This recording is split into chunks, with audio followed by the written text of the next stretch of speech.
And hello, Internet. Welcome to Land Beyond the Mist. It has been a little while since we have played. I've been having technical issues, which I believe should be fully resolved. Fingers crossed, knock on wood, as I speak. But we are back and ready to play some more D&D. We've got a bunch of returning players here that we will go around the table and introduce as we normally do, talk about our downtime, and jump in the game. So, in camera order, let's jump right into King Leoko. Welcome back. Remind the people who you're playing, and let's chat about your downtime. Hey there, everybody. King Leoko here. I am back again with Dagnab, the rabbit man. He is a very bouncy individual for sure, and on a quest to turn into a cyborg, I guess now, as well as grab the golden carrot. Um, but yeah, let's see. So last time, I suppose he got back from his very long adventure, a little disappointed. He didn't find exactly the tools he needed to become even more of a robot. But he broke quite a lot of things while he was adventuring, and so he needs to go to the store once more, All Acme right. Industries, and put in a whole big new shipment. You know, Acme Uh, makes some good stuff, but it just seems so fragile. they don't advertise quality; they advertise quantity. I see, I see. Well, you will make your way into town and spend your downtime going to the market. We have a list of items in our handouts in Roll20. Do you need any prices or any thoughts to me, or do you want to just give a quick summary of what you buy and pay up? Yeah, let's see here. So I restocked on some quarterstaffs that I Mm-hmm. broke, as well as my bouncy hammer, Nice. and then the blanket and chain that I used to tie up the librarian, I forgot. as well as I have upgraded my donkey to a horse. Oh, Um, nice. All right. I have to ask, as always, do you name your horse companion? sure, I will name my horse companion Daffy. Oh my goodness, you're gonna ride Daffy? I'm not sure how the Uh, Disney company is gonna appreciate this. Fair enough. we're Dagnab, all grown you. men, and that shouldn't be so funny, but yet it was. Well, uh, there's a fandom for everything out there. All right. Um, so yeah, and so I think that brings my total up to 105.1 gold, which I have deducted. Perfect. Excellent. You pay up. You spend your time in town, going to each and every shop, returning to the Acme, manufacturer as much as possible, and eventually are loaded down with all your fun new equipment. Excellent. You will go to, I believe, the northern gates of Antrim to meet up with your team and Victoria Hightower. But before you set out, let's meet your companions. Next up, we will have Scarlet Shadow. Welcome back. Go ahead and remind us who you are playing, which of the illustrious hot sauce line you are playing, and we'll talk about your downtime. Hi, Greg. Scarlet Shadow here. Today we are playing Frank's Red Hot McAwesome Sauce, the fourth McAwesome Sauce clan member of this particular season of the Myths. Fifth in total, fifth character for me. And this is my third session in a row where I'm not dead. I'm very, very excited. So, Frank, upon completing his last adventure, he is rich. He's got so much money. I have to spend it on something. And of course, the best thing for a wizard to spend money on is more spells and more power. So I'm going to go to the Enchanter's Study, I believe, for spell learning. And we're going to go ahead and learn level 2 spell Spider Climb. All right, excellent. You are going to spend your time by visiting our enchanter's study. Here, you are going to get to pay 50 gold per spell level. I believe Spider Climb will be 100 gold pieces total. And you are going to spend your time mastering this with our enchanter, learning the ways of the spell, learning how to write it magically in a language that you are best at, most proficient in, whatever secrets and tips, and eventually you are going to become good enough that you confidently add it to your spell book and can call upon it as needed. Excellent. After you spend your time doing this, though, you find it's time to adventure again, and you too will head to the north gates of Ansham, where you will meet up with our next party member. Good old Vezel, welcome back. Always a pleasure to have you. Why don't you remind us who you've been playing in the Mists, and let's talk about your downtime. Hello all, it is Vessel43 playing as Clarence, the half-elf wizzy boy, who is kind of odd, kind of cool, kind of awesome, and just really the best guy you could ever know, because he is a level 5 wizard and he knows Fireball. Everybody loves him. That's what he wrote down in his little diary, and no one can tell him otherwise. So, moving on. Clarence, he's been having a great time. He's been doing well in the Mists, and he was supposed to go on a mission that may or may not have been halted when he was learning his new spell for his downtime. Blessed Mountain said, hey, we got to go beat up the bad joke. He was like, oh, cool. Yeah, just come and grab me on your way out. And he was learning a spell called Mantle of Stars. He kind of picked up while he was out with Blessed Mountain. And he kept coming by the wizard's house, like, we're going to go soon. Like, yeah, I got you, bro. I got you. I'm going to come. And he kind of missed that stop. I see. And then he goes outside, like, all right, time to go. And then he meets Frank Redhot, and he's like, oh, that already happened. Want to come with me? He's like, oh, He left okay. like 2.5 weeks ago, man. That was 2 weeks? What? Yep. What happened? And the real problem is the spell you can only really, like, understand it under the stars of the moonlight. The moonlight and the starlight is what actually helps you to understand and read this thing. So he kind of got engrossed and forgot what he was supposed to be doing. But it's okay, because he did eventually learn it. And that was his downtime. Excellent. You spend your downtime learning from this ancient spell book. A interesting spell that no longer has, or perhaps has a forgotten spell school, not one of our traditional ones taught in many wizarding academies. The Mantle of Stars will eventually reveal its secrets to you from your studying and machinations. You spend your downtime absorbing this knowledge into your mind. Unlike most of the spells that you have learned in your life, Clarence, this one doesn't simply sit on the pages of your books. Yes, you need to write down the formula, you need to prepare it in your mind, but it lives in there, it sits in there. It's as much a part of you now as your memories and your personhood. You can have a number of spells from this spell school equal to your intelligence modifier. This one will take up one of those spell slots in your mind. Okay. I have 1 star spell. Yes. Don't you love getting extra things to add to your sheet that, like, aren't supported? Cool. That helped? No, it's cool. Oh my, right. I have minimized everything on my computer somehow. That was an adventure. All right, as I reopen every window on the stream, hoping nothing has gone wrong, your downtime will be complete as you finish off your learning of the Mantle of Stars. You'll head your way to the north, ready to meet up with your companions, but we must first meet our last traveler today. Certainly not least, though, is Night Apples. Welcome back to the stream. Go ahead and remind us who you are playing here in the Mists, and let's talk about what you did for your downtime. Yeah, of course, glad to be here. I'm Night Apples, I'm Lasker. I'm the level 5 ranger, recently level 5. Last time, entered a little bit of a temple, almost died, but got out nice and safe. And now I'm going to another nice and safe place, the Face Colony, whatever it's called. And I need a new place to live. I got kicked out of the docks for causing a bit too much mischief.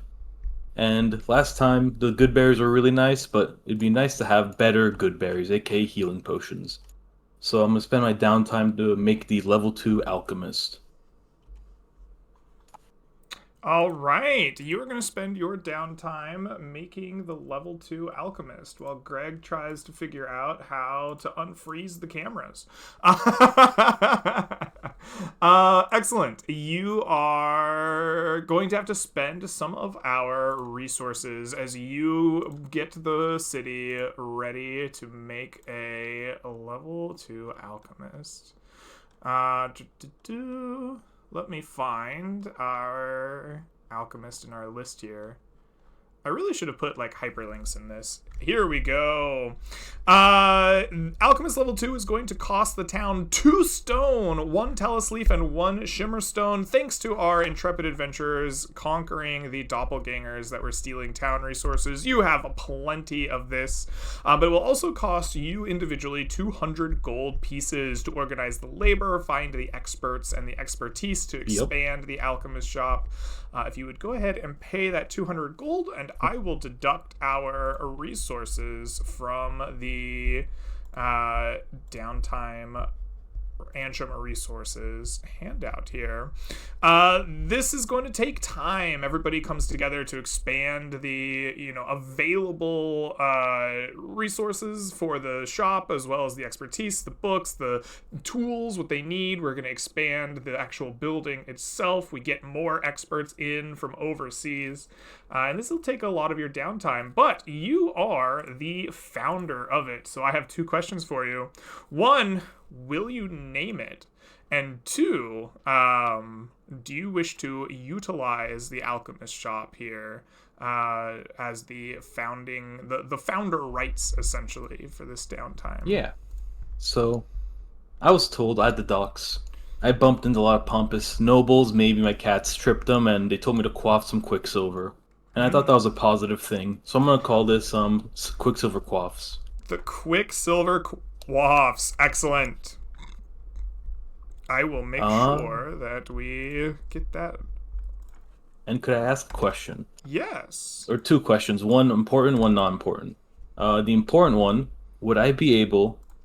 I'll spend more gold for this to make a small room on the 2nd floor of this alchemist shop to live in. Just to have a place to live. You know what? I think as founder, you can make a little loft in the top of the alchemist shop. Yes. Why don't you, since it is little bit inconvenient for the people who might be working there or utilizing it. Why don't you spend we'll call it 15 extra gold to build a little attic where you can hide away in the top of the shop. Yeah. Easily spent. Now the non-important question, mechanical question. Mm-hmm. Am I able to buy healing potions even though that's a market downtime? Because I made the alchemist. No. You can, by your founder's rights, allow you to utilize whatever the building that you have built provides. So in this case, you have the opportunity to brew poison as an action.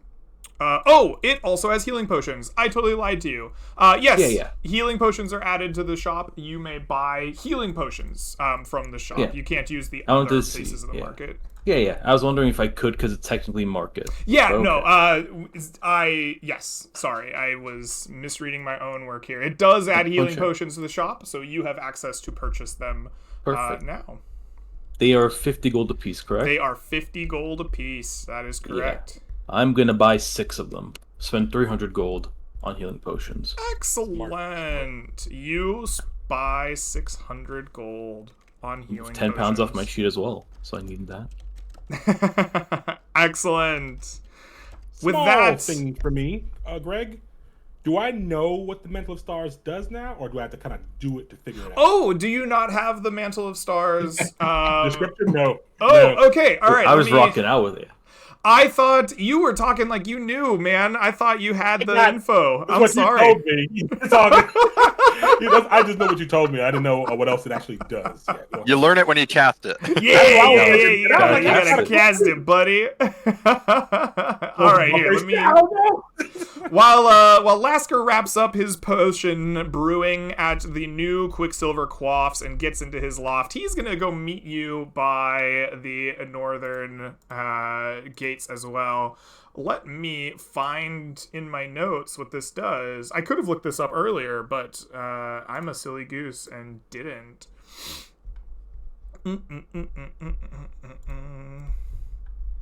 All right. The Thinkers. Yes, here we are in the Thinkers. The Mantle of Stars. Okay. The Mantle of Stars is a 3rd level evocation spell. Its casting time is 1 bonus action. Its range is self. Its duration is 1 minute. When you cast the spell, 7 shimmering motes of light surround your head and shoulders like a mantle until the spell ends. As an action, you may expend 1 of the motes and send it streaking towards a creature you can see within 120 feet of you. When you do so, make a ranged spell attack. On a hit, the target takes 3d10 radiant damage. If you have no motes of light remaining, the spell ends. For the duration of the spell, you emit light in a bright light in a 30-foot radius around you. Okay, that is awesome. Cool. That's what I nice, thought. yeah. I like this. All right, that's it for me. Alrighty. Let me copy this. So it's just A a very big light powerful spell. It is a Powerful big spell, light yeah. spell, but it does some fun stuff. I feel like. Here is. It lasts for I one- think is it this is just the concentration? text. It That does. should be Ooh. correct for you. Oh, okay. I missed that Perfect. part. Very Thank nice. Alrighty then. Party, you are all going to meet at the you are all going to meet at the northern gates, and let me spend some time to unfreeze our cameras here. I don't know why I cannot get them to do this easily, so I'm just gonna, mess around a bit.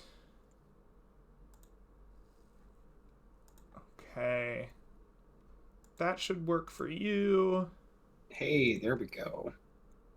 E. I can see the fan behind King Oh. Lyoko, so I know that it's working. Even though his face is That barely is true. I should be able to get this done. It's just I have to go into each of your cameras and change sources multiple times back and forth until Don't worry, it I'm good. realizes that it's working again.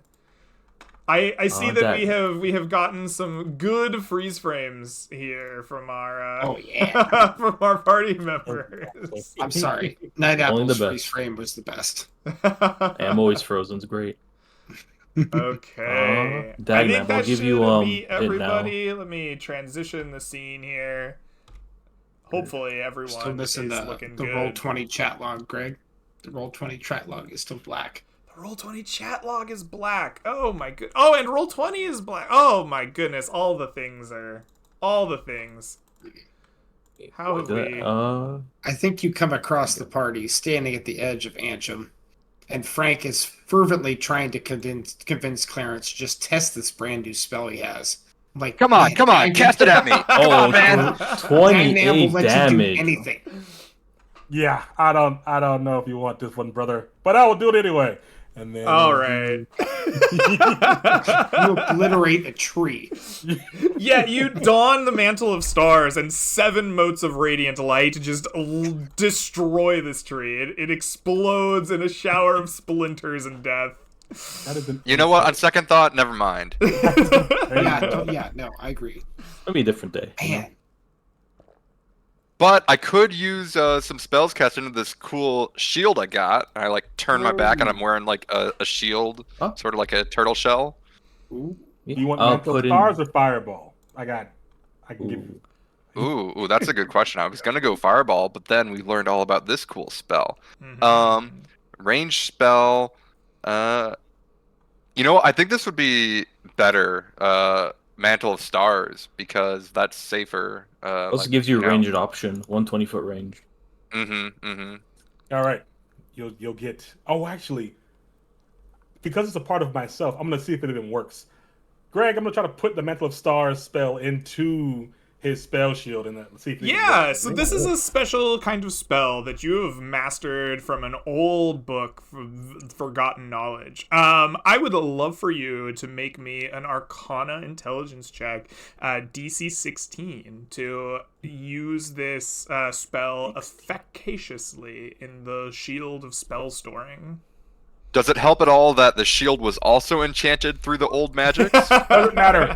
It doesn't matter. Damn. It might have helped him. We're not sure, but either way, you are a true master of the Mantle of Stars. You place your hands upon this this turtle-like shell, I guess, on the back of Dagnab, and you channel your 3rd level evocation spell into it. You are certain that it was stored in there properly and can be called upon by the attuned wearer. So be careful with that. It actually could explode and you turn into a star. So. Wait, what? A star rabbit's kind of cool, though. A mechanical star rabbit? Yeah. I pat Dagnab on the shoulder and say, "Don't worry about it, buddy." And I take a hand and I slap the shield, and I put the shield spell into the shield. So that's Very nice. 4 spell levels in the shield, right? So it will only store 1 more spell level. Yeah, I'll put a spectral cat into that shield, and I'll give you Hunter's Mark. You guys are awesome. Let's do this. All right. You do all of this at the northern gates of Antrim, where Lord Victoria Hightower watches on in, like, probably terror, watching a tree just explode from 7 motes of light. You just glow for a minute straight. But she will hand out to you your 7 rations for the journey ahead of you. Or no, I'm sorry, your 7 exploration points and your 5 rations. I got my 2 numbers mixed up. 5 rations for you to eat as well. It is the dawn of a new day. You have 7 full exploration points. Your journey will take you north to the Colony of Faces. But before we arrive there, we must see what we get up to along the way. Party, as we depart Antrim, tell me, who is going to lead us for our bit of the adventure? Oh, we should probably have our guys back in town where we start. Who is going to lead the party for our first bit of adventure today? I will confidently lead us northeast 1 hex over the river. All right. You head northeast over the river. Go ahead and take yourself over the river and not through the woods yet. This is going to cost you 2 exploration points, 1 for crossing the river, 1 for our grassy tile there. As you move north and east, you are going to come across, busier roads than normal. It seems a lot of the danger from the south and from the west in this region has kind of died down. As the adventurers in this region have been more and more successful defeating the odds and ends that come this way. There's also an expanding farming town kind of on the other side of this river. It was once a ghost town, but now more and more people find the soil rich and easy to navigate. You see people coming in and out of Antrim as you go. Would you please roll me a D100 as you make your way into this new hex and perhaps come across something of interest? A 3, not today. It is a relatively peaceful and non-threatening as you march across the river through familiar signs and sounds, and eventually kind of turn northward, leaving behind the people that you were seeing regularly, finding yourself now more and more alone in the wilderness. Party, who will be our next leader of the party? I'll go. Absolutely, Dagnab. What will you do? And we're going to hop 1 hex north. All right, you hop 1 hex north as you do so, entering a little bit of forest here. So it'll cost you 2 exploration points again, bring us down to 3 for the day. As you ride northward closer to the mountains, you leave the fresh, verdant grasses behind, and you see this kind of rusty, like tarnish, begin to creep into the edges of trees. They become a little more twisted and gnarled as you head further and further north. The grasses and the vegetation at your feet a little drier, a little more likely to crunch and snap. The people that you see passing you from the south have all disappeared to this point as you feel the heat of the Tarnished Hills area begin to kind of fill the land around you the farther north you go. As you push your way forward, Dagnab, would you please roll me a D100 on our potential encounter tables? Sure, Greg. Let's see that. 77. Ooh, very fun. On a 77, you are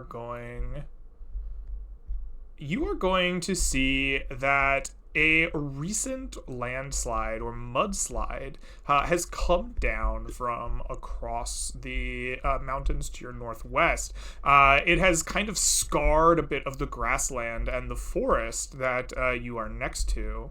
As you come across this kind of woody, grassy region with this mudland scar, you will see small creatures kind of bobbing around in the mud as if they are the larvae of rust monsters that have been either laid or recently hatched here. As well, it seems that items have been kind of strewn about in this mud, as if half-digested pieces of metal meant to feed these creatures.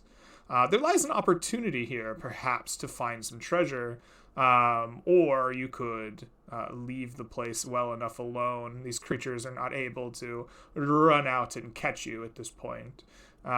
Is there any sign of the adult rust monsters anywhere? Sure. You want to go ahead and give me a little bit of a perception wisdom check as you look around for these creatures.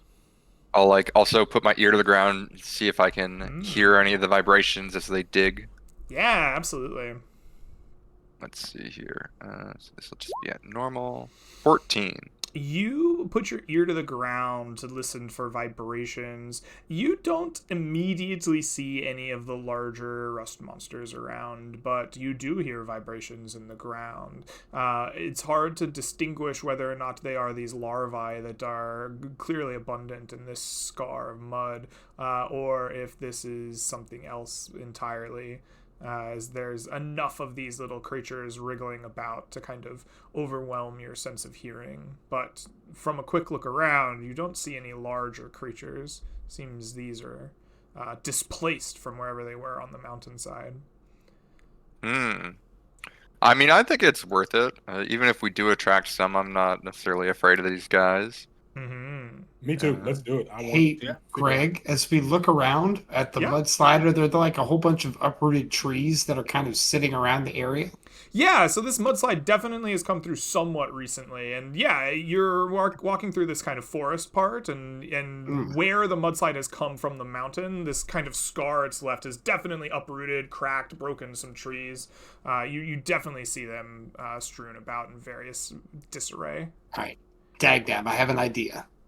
Hmm? I want to cast Spider Climb on you so that you can walk amongst the branches of the trees, not touch the ground, and grab as much as you can, or at least get into the center of that area before anything can feel you coming.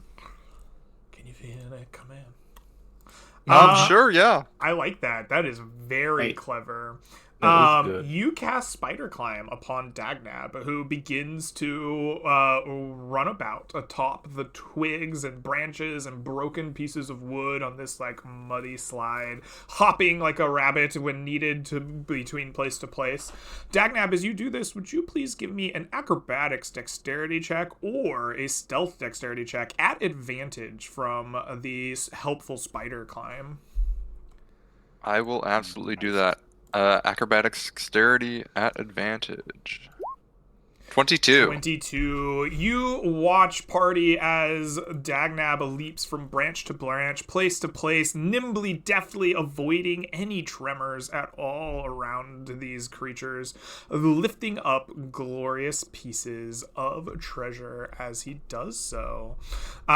He will come back to the party then after a few moments of time. Party, amongst most of this is half digested, like almost like a mother creature had like thrown up metals onto the ground for these creatures. A lot of it is useless, other than perhaps salvageable for some metallurgist. Amongst it, there is some non-ferrous material as well, including gold. All in all, the salvageable stuff, the valuable stuff that you can take with you, is going to amount to 250 gold in value that Dagnab has deftly picked up along the way. Dagnab, you also found some interesting items that seem uninjured in this mess. Would you please roll me 2 different 1d50s, please? Nice. Yeah. We have a 'Miles outside 20 town. and a 36. Okay. For your 20, you are going to find...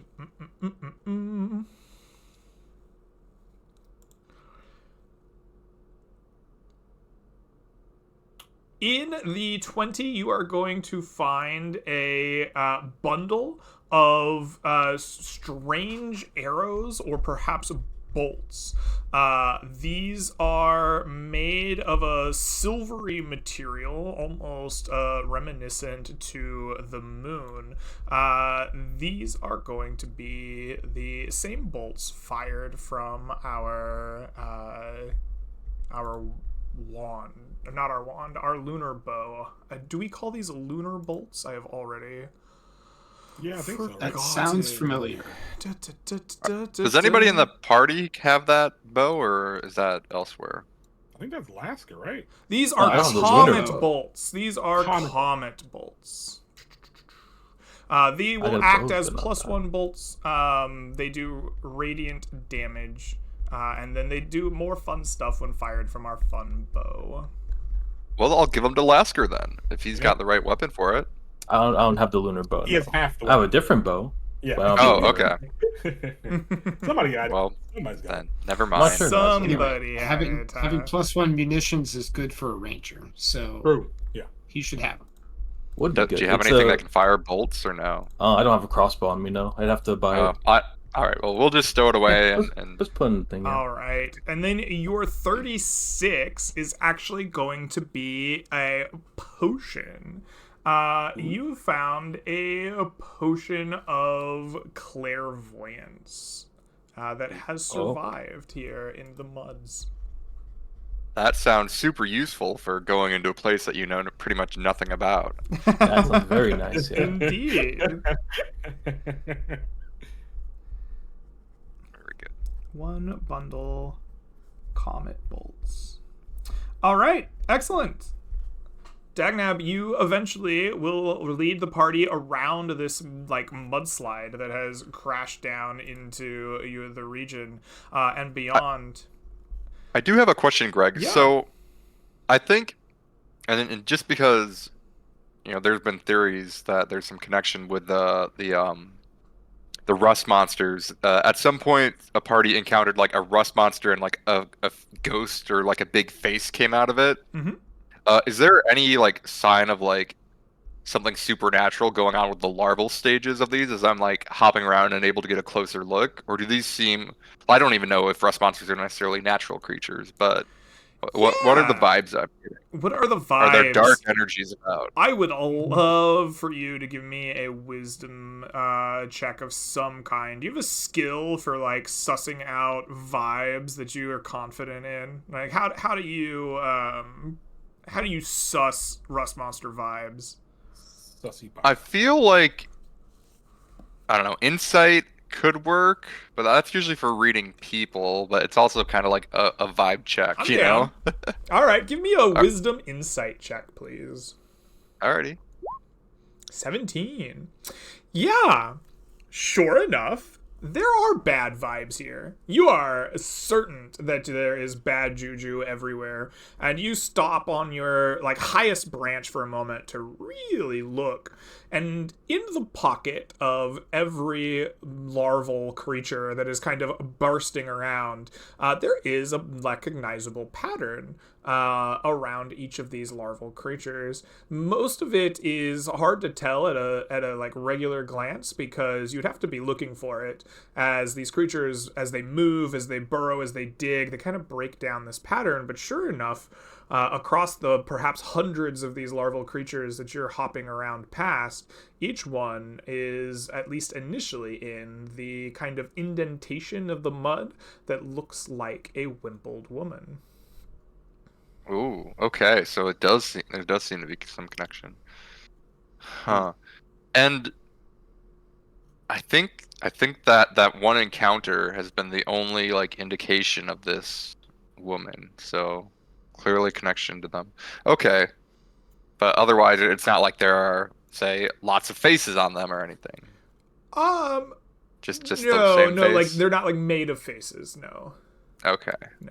I don't know. We don't know anything about the colony of faces. We just have heard rumors about I it. believe it was We're gonna shown figure it to out a there. party in a dream. That's right. Yeah. That's what it was. Okay, interesting. Yeah.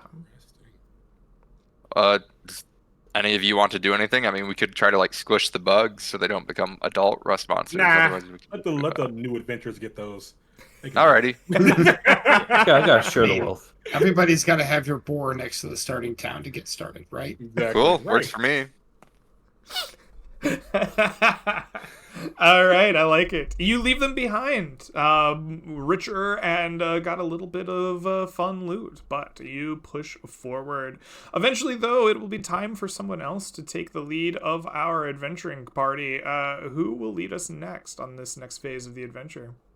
Clarence, as he shoots off another star from the back of his finger, like, "Oh, right, we gotta go, huh?" He's probably having too much fun with his new stuff. He's gonna take this one next northeast. Or All east, I think. right, you will take us northeast, leaving behind the shadow of the mountain and the kind of twisted and gnarled woods in favor for sticking to the grasses a little bit more as they surround the Tarnished Hills proper. Here, once again, the grasses are mixed green, but more and more they are brown. They crunch and crackle beneath your feet. As you move, you roll an 85 on our encounter table today. Clarence, on an 85, you would have found an outcropping of brilliant glimmering stones. But it seems some other adventurer has beaten you to it first, because instead of brilliant gleaming stones of shimmering value, you see broken crystals and the signs of shovels and pickaxes striking stone. It seems these have been acclaimed and taken back somewhere. And no longer harvestable by you. What little remains is just meager and unuseful to the town. Curses! He shoots another star at the end. He's like, "This is gonna be a bad dividing trait of mine." And he shoots another star off. Pew pew pew pew pew. All right, well, go ahead, last. Looks cool though.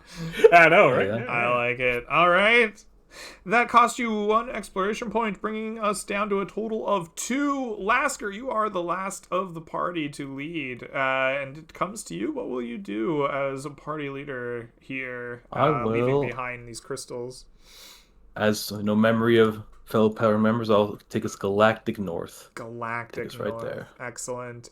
You push farther north, closer to the edges of the Tarnished Hills, leaving much of the grassland behind, seeing the rising slopes and falls of the kind of hilly terrain.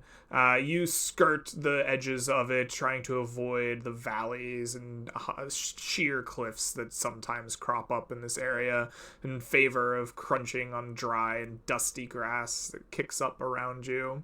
As you march forward and the heat of the day begins to really press upon the party, would you please roll me a D100 on our encounter table? Oh, I got you. Don't worry. You got me indeed.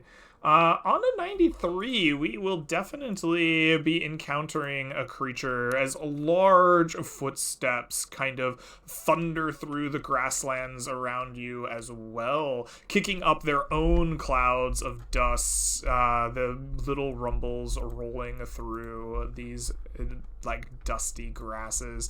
Would you please roll me a 1d10 to see who might have the advantage upon meeting here? 3. Uh-oh. A 3. Uh-oh. I think that's not great for the party, unfortunately.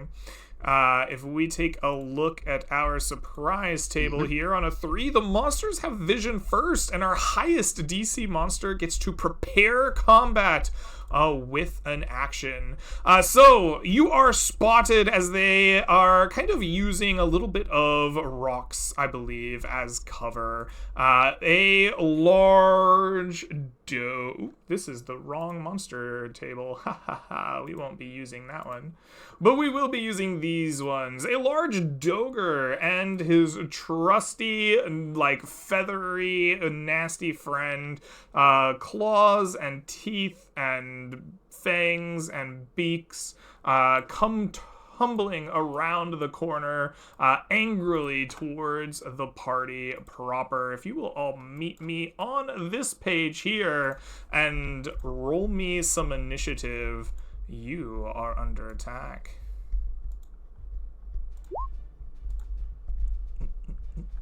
It was at this moment the National Stars just fades out. He's like, oh no. For whatever reason, your first cast of the day lasted like 6 Way hours too long, longer than we expected, but it was fun. It was fun. It was fun. Yeah. He used it on absolutely nothing. Roll 20, please. Oh no, roll 20. Got 1, 2, 3. boy. Hey, there you are. I see you. Excellent. All right. Before Dagnab can seize the initiative, however, why is roll 20 not? Why is roll 20 not showing me the screen? This is. Did your OBS window capture break? It might have. Because OBS likes to do that. That is what it's known for. Okay, I know what happened. I refreshed Roll20 when I was trying to fix OBS the first time, and then it rejoined as DM and not player. Okay, here we go. Roll20, you can see. Here we are. Fight. The Dogger is going to round the corner first, and it has in its hand not a javelin, but a mighty stone that it is going to throw at the party. It is going to choose a target it wants to devour. It chooses 4. It chooses Lasker. As it hurls the stone that it has prepared at you. With a 17, does that strike true? That's a hit. That does hit. Yes! Lasker, please take 11 bludgeoning damage from this thing. So you are struck by it in full force. Alright. Alright, Dagnab, you do get to seize initiative now, though. After the attack from the Dogger is over, your companion bloodied slightly. What do you do? Alrighty. Well, I think that I would. I think that I would like to hop up to tackle this guy hand to hand, and so I'll do a sort of running leap onto that rock. Should be no problem. Absolutely, My rabbit especially with your skills. bronze wings that glide you up to the top of it. And then I am going to, you know what?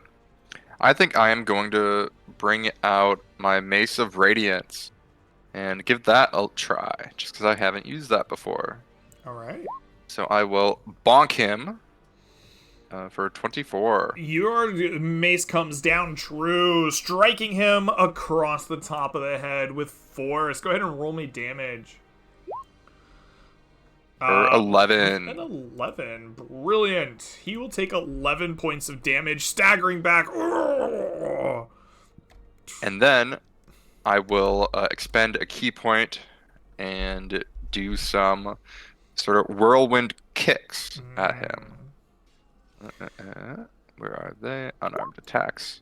14 and 19 both hit. Your kicks strike true as he's taken aback by your brilliant mace. He takes 13 more points of damage. Oh, he falls back, injured but not quite bloodied, trying to get bearings of his head. All right, and that is my turn. That is your turn. Which brings us to the Dogre. He shakes his head out, looks around and realizes, I have a new target. He steps forward, trying to get up a foot on the rock, and he is going to bring his force to bear against you. A mighty club-like arm comes slamming down upon you, attempting to smush you on the rock like a bug. Unfortunately, with a 15, you're too nimble for this mighty creature. He cannot slam you down. He roars in frustration and anger, saliva and feathers spraying towards you. Lasker, you recover from the rock striking you in the temple. You see the scene on the rocks above. What do you do? You are muted, and we cannot hear you. Oh, sorry. I just want a little bit of revenge. I'm just gonna move a little bit. Let's make sure I don't shoot an ally. Might as well cast Hunter's Mark. It's free. Bonus action. It is a free thing. And I will... now, level 5, I have 2 shots. My first shot, I'll do it with Hunter's Mark. Because I always have to. With the living room. A 17. Oh, a 17 will hit. You sharpshooter well with your roots. I will add a fatter cat onto it to deal a little bit of gathered swarm damage. Oh, low damage, but 19 points of damage in the first shot. 19 points of damage is good, though. That is going to bloody this creature for sure, as your fat cat sits on an arrow, driving it deep into its torso. It roars, this time more in pain than frustration. Its head turning between both of its attackers, trying to decide which one needs eating first. Second attack, I'll shoot again, just try to kill it, get rid of it. All right. I'll sharpshooter again, why not? Nope. Ooh, an 8, unfortunately this time, you don't have the benefit of your fat cat sitting on the arrow, which you're, like, used to. I think it just causes you to shoot a little bit, you know, like, higher than you probably need. Oof. I'll move 5 feet back. All right. Clarence, it comes to you. You see this creature wounded and bloodied, arrows getting driven into it. What do you do? He looks at the fat cat that comes back. He's like, lay some skin on me, fat cat, and he slaps the cat's hand. And then he blows a giant fireball in the area. 29, DC 15. You rolled 29 damage, which is enough to kill this guy. He doesn't even, like, get a chance to save. I assume you put this in a way that Dagnab doesn't have to save. Not Dagnab didn't hurt, but, you know. Okay, alright. Well, you know, I had to ask, you know. Yeah. There's a chance. He thought about it. Our other creature, however, is feeling mighty fine. He ducks out of the way, prepared for what's coming, but he's still gonna take so much damage. He gets singed, burned, and hurt, bloodied, but alive and angry. Yeah, that's it. All right, you stand there. Job well done, Frank. It comes to you. The hot sauce himself has seen a mighty fireball. How do you respond in kind? I am very excited because this guy has some big spells. And I have to, like, do something to look impressive as well. So I'll duck into the middle here, and I'll pop 3 magic missiles. I'm going to aim them around the right side of Clarence, inside the tree that's right here, have them fly behind Dagnab around the rock and then back to hit this guy. I think that, yep, it's within 120 feet. So that's my goal. You got it. You shoot your magic missiles in the most roundabout, like circuitous pattern. They shoot off little like jets of capsaicin to like boost around corners and strike. I've got my eyes. Nice. 10 damage. Is that enough, For Greg? 10 damage, it is enough. Yes. He dies a very spicy death on the grasses. Oof. And as soon as the battle started, it is over. Party, you stand victorious. Awesome. I know I'm usually the guy to like take the stuff of the dead things that we just found, but they have typically had very little. But I'll do it anyway. What do they got, Greg? Old habits die hard. These creatures do not carry much in the way of personal wealth or of forged or created anything. But they do have little tokens on them. Feathers, stones, little polished bones. Kind of like trinkets or trophies, if you would. As you pick up these things, would you roll me 5d8 gold pieces, or I guess gold of value? Wow. 2828. 22. Amongst these possessions they have, these trinkets, 22 gold worth of valuable things can be scavenged and taken back to town to sell or, trade for things that you might want. So you pocket them and make mental note of who best to pawn it off on. Now, Greg, Yeah. so many of these guys have been encountered in the Rust Hills. Has there ever been any like strong indication of, oh, they wander south from somewhere or anything like that? I wouldn't imagine that they seem to give off the vibes of like, come here and fight the mini boss. No. They seem to be just the creatures that hunt and roam these lands more than anything to you. Gotcha. Yeah. Very good. You guys ready to shove on off out of here? Yeah. All right. Yep. So you do. You leave behind the carnage in your wake, Lasker, once again, leading the party to where it needs to go.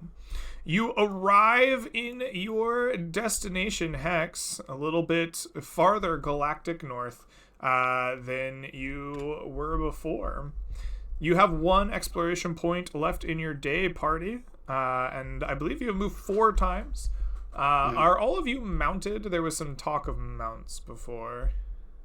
Yes, I have loaned Vessel's character, my donkey, my hand-me donkey. Mm-hmm. Excellent. Then all being mounted with the hand-me donkey, you can go 5 hexes without incurring the wrath of the rules upon you, and the forced march.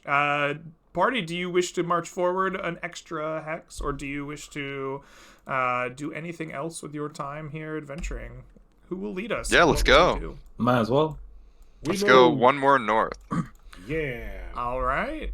Dagnab, you seize control, taking the party northward once more. Here, the heat of the day bats deeply into your bones, even as the sun threatens to slide behind the kind of mountains to the west. Shadows creeping across the land, but the dust and the area itself is choking almost. You can feel the tarnish of this place kind of all around you. As you push your way forward, would you roll me a D100 on our encounter table? An 85! Rolling high tonight. Which I believe we already rolled. Exactly. Oh, shoot. We did. That's We right. sure did. Sure enough, you find another outcropping of what would have been brilliant glimmering shimmer stones, but it seems somebody has beaten you to them. Scrapes and signs of shovels and pickaxes, as well as kind of broken remnants of these brilliant stones, meager and unhelpful to the town remain. You push forward, though, as far as you can until eventually the stars come out in the sky, and it is time the party stops. Tired and a long day of travel having happened, you set up camp and prepare to rest for a night out here in these wilds beyond the mist. Tell me, party, what is it like when this group camps here after a long day of travel? What does your rest and look like out here? I think for Clarence right now, he likes his group. Everybody seems cool. We're all pretty chill, but he's kind of like being a little more aloof than usual because he's really entranced with his new spell, and he's trying to study more about this star magic, this primeval magic that seems to kind of course throughout the whole entire lands. And he's probably like just writing down some notes on how he could probably modify or amplify or change certain spells to his liking. He doesn't really know how that will work yet, but he's definitely in his books a bit more, and he'll interact with the group, but he's postulating and thinking about new ideas for things. Absolutely. Well, Dagnab is doing exactly the opposite of being quiet and contemplating. He's put together a makeshift banjo out of his shield, a quarterstaff, and some really long rubber bands, and is just strumming on it really terribly because he has no musical skill. Oh my, yes. The Standing- dreaded rubber banjo. Yep. Nice. Standing immediately behind Dagnab is Frank, who is using like the sides of his mechanical wings like drums to keep along with the beat as I perform minor maintenance on it. Because Dagnab now has tools that I can use and I can work on fixing them. I'm not doing anything mechanically useful, but I'm tinkering with it He's a little tinkering. Absolutely. You tinker away with the beat of the rubber banjo, attempting to learn a little bit more about how these strange bronze wings and perhaps these bronze legs that he carries around with him might work. Yes. Not our first night, but one of these nights soon. We shall experiment with those, I'm sure. All right. It'll come to fruition. All right. Well, with this scene in mind, this is how the party rests. The song of the people deep in the night. Yes. What's up, Frank? Did we get special stones when we left Antrim, Greg? Yes, I keep forgetting to say that at the beginning. Yes, I pulled a stone out of my pocket. Where'd this come from? It got magically teleported into your pocket. Hey! Yeah. Yes, Lord Commander Victoria Hightower, in addition to handing out the rations that you start your day with, will also hand out to you the Traveler's Stones. These are single-use stones that at any time you can pull out and use, activate, and return to town. It's essentially the session end scenario of I need to get back to the Anchor Stone as fast as possible, which has been set up inside of Antrim. This is what happens when we keep having like sessions go to the bitter end and then long technical breaks. I forget little things. I blame the technical difficulties and roll 20. Yeah, me too. Always roll Totally 20's not fault. our fault at all. But yes, these are simple stones, probably larger than a pebble, but maybe more akin to a marble. And they glow with an arcane power that anchors them back to the larger stone that was brought back to Antrim. Cool. Very good. All right. Well, with that taken care of and the party resting away, night will come. You are in an area of minor danger here, party. I would like all of you to roll me D100s, and the lowest will set the potential danger in the night here. We have an 85, a 75, a 50, a 46, and a 91. I guess we rolled twice there. All right, 46 so is high. going to set our danger here in the night as it comes to you. What does our camp encounter table say about a 46? 1 through 50 is no encounter or a peaceful night's rest. So despite the occasional dangers out here in the evenings, none of it visits you. and the party will awake the next morning. Please mark off 1 ration, each of you, that you have eaten and consumed during the course of your previous day or this rest, and you may gain the benefits of a night's rest in the mist. Please recover any spells or class features associated with a long rest in the player's handbook. So, you may spend any number of hit dice that remain in your pool to regain HP. You will then recover 1/2 of your hit dice pool rounded up to be used in the next day. I don't think any of you lost any health, but, I say it every time, just in case. That's a good javelin to the side. No, we lost health. A little bit of health.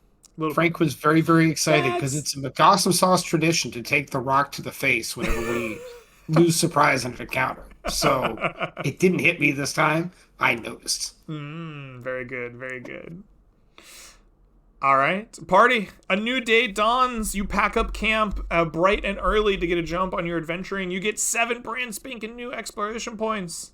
Tell me, party, who is going to lead us on this first portion of our adventure today? I'm happy to go first today, and we'll go north again. All right, you head northward, pushing into the Tarnished Hills. And the heat of the day are hot and muggy, keeping this even strangely dry and dusty place uncomfortable. One of the many wonders of the lands beyond the mist, always trying to make you uncomfortable. As you push through, would you please roll me a D100 on our encounter table this morning to see if you run into anything untoward?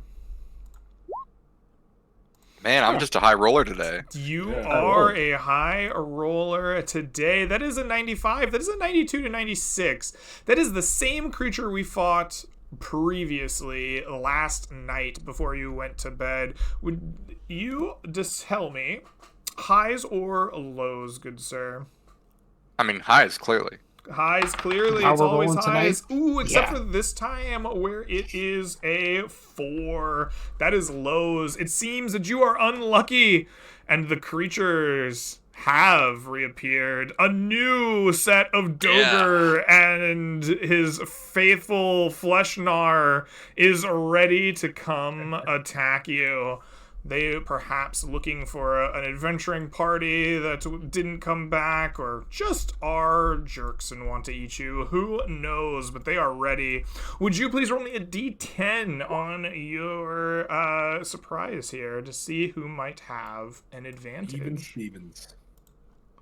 A 5. That is going to be no advantage, party or creatures. You will see as you march your way through the Dust Hills, the advance of these beasts nearing you, rounding a corner in this valley that you're walking down.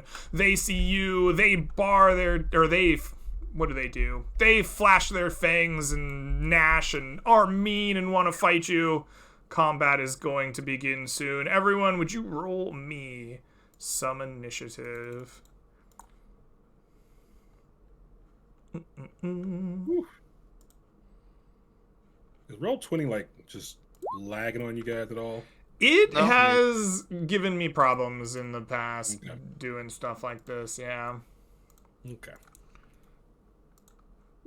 I think you can try like refreshing the page, see if you can get like it to reset a little bit, but sometimes it's Gotcha.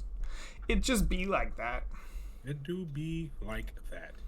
I have 1, 2, 3. I have Clarence in here. Excellent. Party!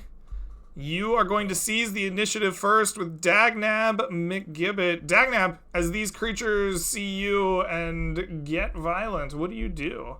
How do you respond in kind? All right. So, how I respond in kind is I think that I want to respond with a short bow attack, or as I have flavored it, my pie flinger. Oh. So today's pie of choice is a key lime pie with a lemon meringue, whipped cream on it. Well, it's meringue, not whipped cream, right? Oh yeah, sorry. I'm very particular about my pies, don't you know? All right, you fire your curd at this creature. Go ahead and give me a roll to hit.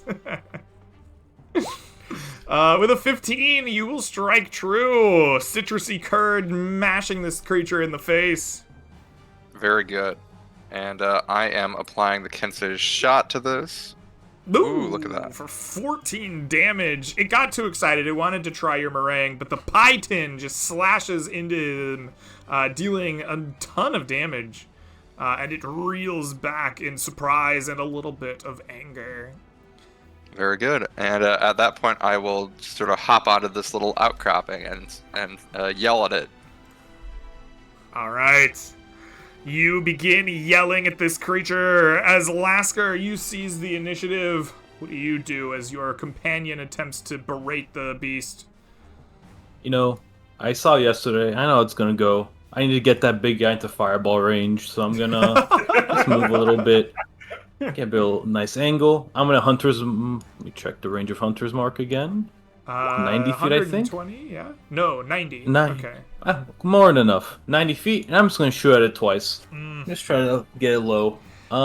Absolutely. And I do not learn my lessons. I will Hunter or Sharpshooter, both shots, in fact. Okay. And I will shoot twice. One. That's a crit miss, and second one does hit. Oh, your for first 19. shot, it goes wide. You moved, you tried to shoot over this rock, it was weird, but you recalibrate, and then you fire true, striking him with your living root bow. Putting a slightly fatter cat on the second one, as usual, and 19 points of damage. Whew. You rolled a couple of ones there, but you still did Yeah. some good, hefty work. You have struck true on this creature. It is not bloodied from your attack, but it is wounded, and it turns its attention to the two of you with bows, just absolutely livid. But before it can do any... little corner. Oh, sorry. I'm just gonna move, get a little... I got the javelin last time, you know. I'm Yeah. okay. I take a little cover. Fair. Ducking behind a corner as best you can. It reaches for its big rock to throw at you, but before it can, Frank, you get to go first. What do you do in response? I'm gonna take a 5-foot step to the right. Can I see this Gnasher over top of this rock here? Yeah. I think that rock's more just like there, but you can see over it. You can shoot over it. All right, I'm gonna ping that guy with 3 magic missiles because I know what's coming here in the next initiative turn, and figured maybe if I ping him with 3, then the fireball takes them both out. All right. 13 points of magic missile damage come in. Then I'll move 20 feet backwards so I don't get in the way of the fireball. 13 points of magic missile damage is quite a bit as you end up bloodying this creature before it even has a chance to move. Spicy peppers whomping on it. And I finished my move. That's my turn. All right, excellent. As you finish your move, this creature looks to charge you, but before it can get its foot going, Clarence seizes control of the initiative. What do you do as it looks to rush forward? As the magic missiles fly off from Frank's Red Hot, he grabs the little trace of one of those magic missiles, puts it in his hands, turns it into a little ball bead, and then he just flings it, and he does 22 damage. Not as good as yesterday, but hey, all right, this why guy not? doesn't even need to save. He is immediately caught in a vortex of fire. Just explodes. This guy here is gonna save here. It will matter for him. Unfortunately, he's big and slow. He does not get out of the way effectively. He takes 22 points of damage, which definitely bloodies him. His fur and feathers are singed, smoking. But he does emerge from the flames and smoke, burned and angry, saliva just running down his mouth as he looks angrily at all of you. He doesn't even know who he wants to kill. Yeah, well, that worked out for me. I'm just gonna Back it up just a smidge. Just and back it my up a turn. scooch. Alrighty. Well, as you back it up a scooch, the dead guy is dead. He doesn't get to go, but we finally get some Dogre action. He's gonna lumber he picks up a big rock first, because he knows he can't get to you, but he's gonna lumber forward here, squeeze through this little gap, move one more because he can, and then he's gonna take a good look at the party. There's 3 people that have hurt him very badly, and one little wizard that didn't. He's gonna try to decide who he wants to go after. Oh, he wants all the rabbit smoke. This dang rabbit won't shut up. He won't stop jabbering at him. He picks up his rock. He hurls it at you. Oh, but you're too quick, too nimble. You dodge out of the side. He roars in frustration, and Dagnab, you seize the initiative. After this rock slings past you without any worry, what do you do? Well, you know, if he didn't like that one, he's gonna hate this one. As this time, a mud pie is coming right at him. Oh, a mud pie. Oh, all right. Go ahead and give me that roll to hit. Ooh, with a 25, you strike him right true. 13 points of damage, oh my goodness, is exactly the number of points of life he has left. In the middle of your mud pie, you have carefully hidden a small stone you picked up off the ground, and as this mud pie smacks him square in the face, he gets like all this mud in his eyes and it stings, but then the rock strikes him true, right in the forehead. He falls, comically so, and dies. The combat over. At least this guy lasted half a round longer than the one before. They're lasting longer. Party, you stand victorious amongst the Tarnished Hills. 2 beasts defeated. What do you do? Yeah, I'm gonna take their stuff. Just take their stuff. All right, you know the drill. We just saw these guys last night. Clarence, give me the 5d8. Yeah.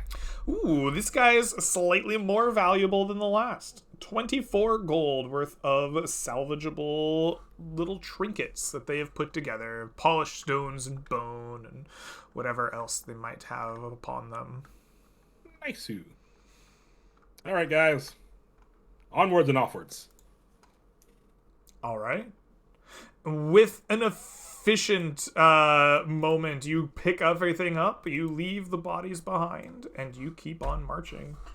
You are not accosted for the rest of these next couple of hours, and the party will arrive at the Hex of Choice, a little bit farther north than they were previously.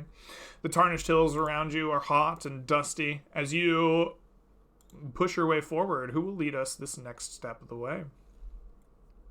Guess I can. I'm going northeast. All right. Just a smidge. You go northeast, leaving the depth of the Tarnished Hills for a moment, stepping a little closer to greener grasses. You can see twisted trees to the east, the smell of salted waters somewhere even beyond them. This leaves behind some of the more difficult changes in elevation. You get a little bit more grassland to crunch beneath your feet and dust, but you just have a long go of it. Even as you leave behind the hills, the grassland here is heavy and hot and muggy, and you just are slowly trudging through it. As you slowly trudge into this new hex, would you roll me a D100? 71.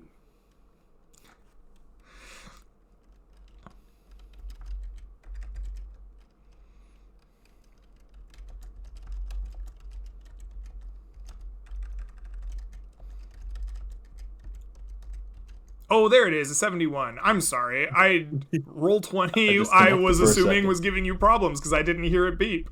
Sorry. 71 is a decent roll. Let's take a look and see what that might be for you.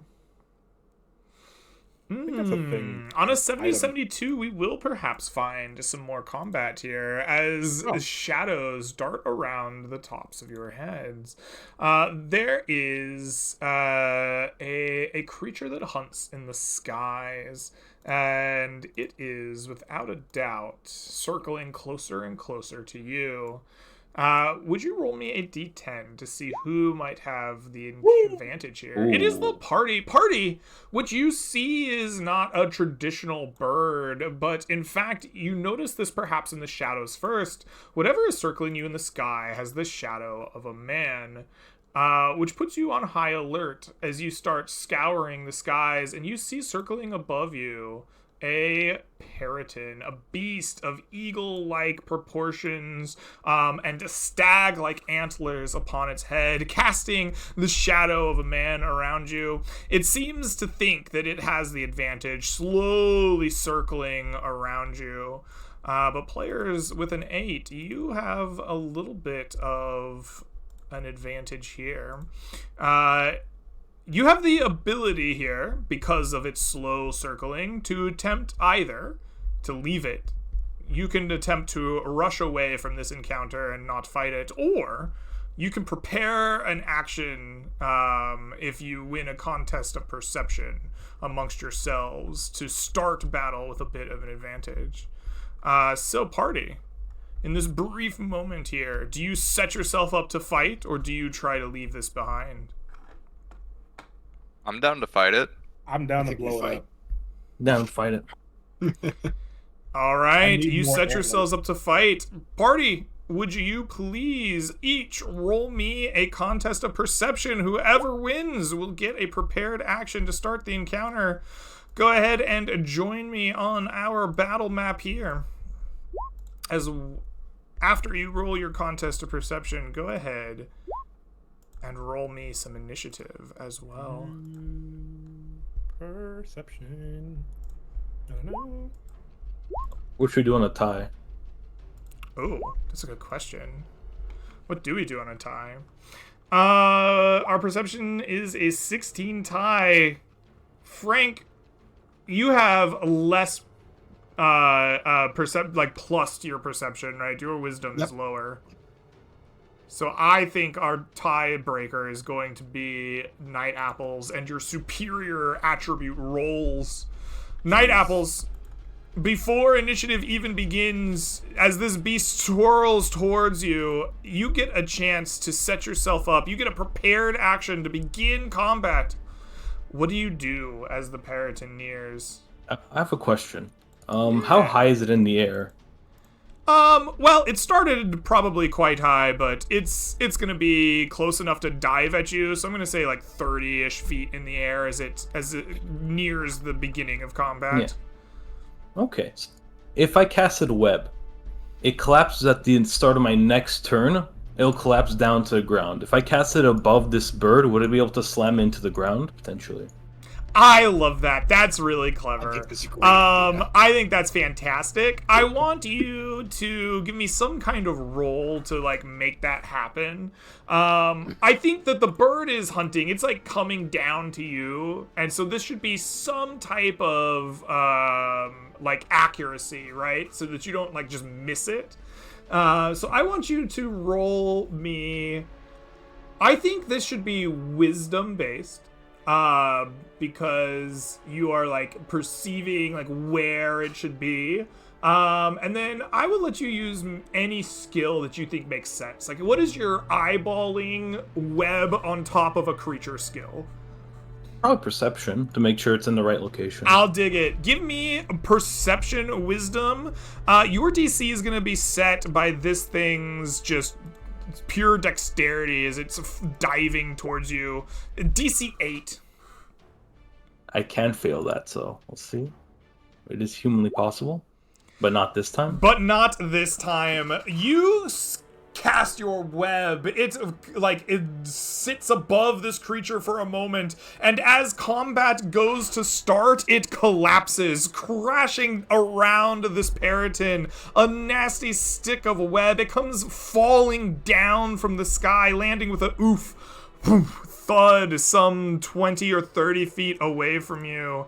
Let me find some webbing to put on our stream here, maybe. Or maybe not. I have all these cool spells, and I can never find the one I A web want. spell, I thought. All right, you crater this thing with webs. They look webby. Here we go. There's some webs. Good enough. Yeah. Dagnab, you see all of this happen as combat starts with this like crazy web. The creature is like prone. It's hurting. Tell me, what do you do? You're muted. Still muted. Yeah, there we go. I think it only makes sense that I am gonna rush up and I don't mind landing in the webs that much because I don't need to go anywhere. I'm right there, right where I want to be. Mm-hmm. And I am gonna bring out my squeaky hammer and bash it, two-handed. That is a 19. That will definitely hit. This thing is prone on the ground. Do you want to fish for a crit? Yeah. Sure. There we go. Oh, your squeaking Okay. hammer comes down with Whoa. authority, smashing into this creature. Would you please roll me some damage? Yes, I will. 20 Ooh. points of damage. This creature, or perhaps the hammer, lets out a mighty squeak as all the air gets pushed out of both of them at once. It leaves it bloodied and caught in this webby mess, but not dead. I will then spend a key and key point and make an unarmed attack, or rather 2 unarmed attacks for flurry of blows. Excellent. I suppose those are also at advantage. They are so- both at advantage, yes. we 20 go. and 14 is a hit. 15 and 21 is a hit. No fun crits there. Go ahead and roll me 2 damage. Or 2. You've hit twice. Roll me damage twice. 8 and 9 and 17. Oh my goodness! The creature dies in a flurry of squeaks and then, like, thuds. This creature has been felled from the sky and set upon by a ravenous dire rabbit. Only the holy hand grenade of Antioch can save us now, as the beast is felled before combat can even really truly begin. It ends. Party, you are victorious. Yeah, I am collecting an entire stash of these Periton feathers and antlers. I have 4 antlers and 8 feathers, so I need to harvest this. All right, you've got to collect the set, he says. Clarence, you rush up, having seen this creature before. I would love for you to make me a nature check, nature intelligence, since this is a monstrosity. A Periton is DC what? Doesn't matter. A Periton is CR2. I would love for you to beat a DC 24. 12. It does not matter, as you say. Clarence, you are so familiar with the Periton. It is second nature for you to just start whomping on these. He even knows the D4. You will collect D2 for 2 Periton antlers. Go ahead and add those to your sheet, as well as 3 Periton feathers. 6 and 11. I'm gonna find that guy, the primeval dwarf, and have him make me something with all this. This is gonna be cool. All right, all right. Were the feathers, you can make arrows with them? What do the feathers do?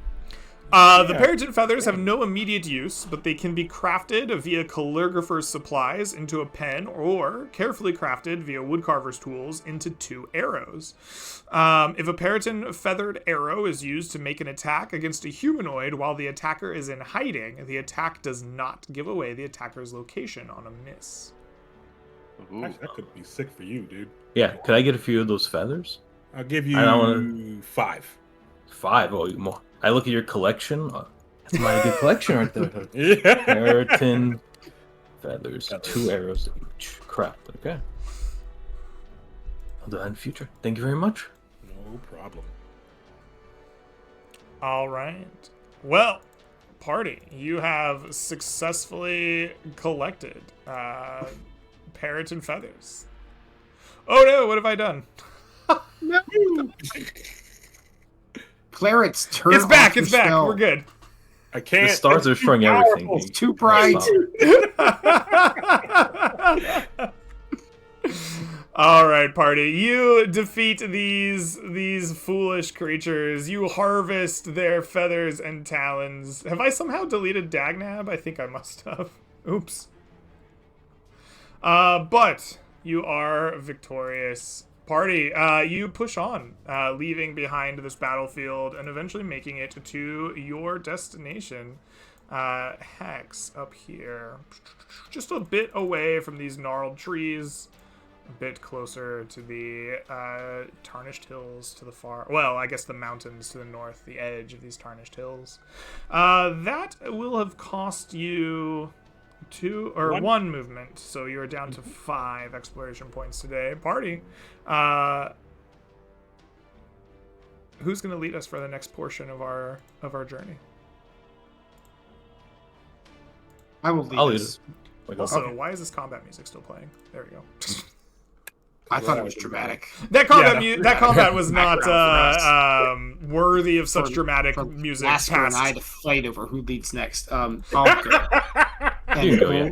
I think we're beelining towards the outpost because we have a plan for tonight before we go to bed. Yeah. There's going to be some rapid surgery, I think. So Yeah. we're heading northeast 1 square or 1 hex towards the outpost.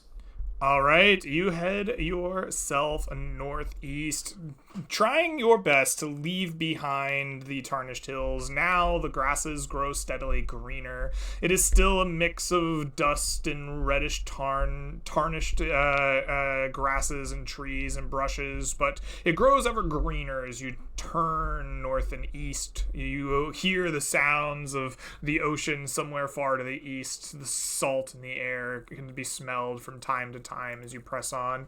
As you circle around the edge of this kind of like wooded thatch, go ahead and roll me a D100 and let us see who or if you encounter anything untoward.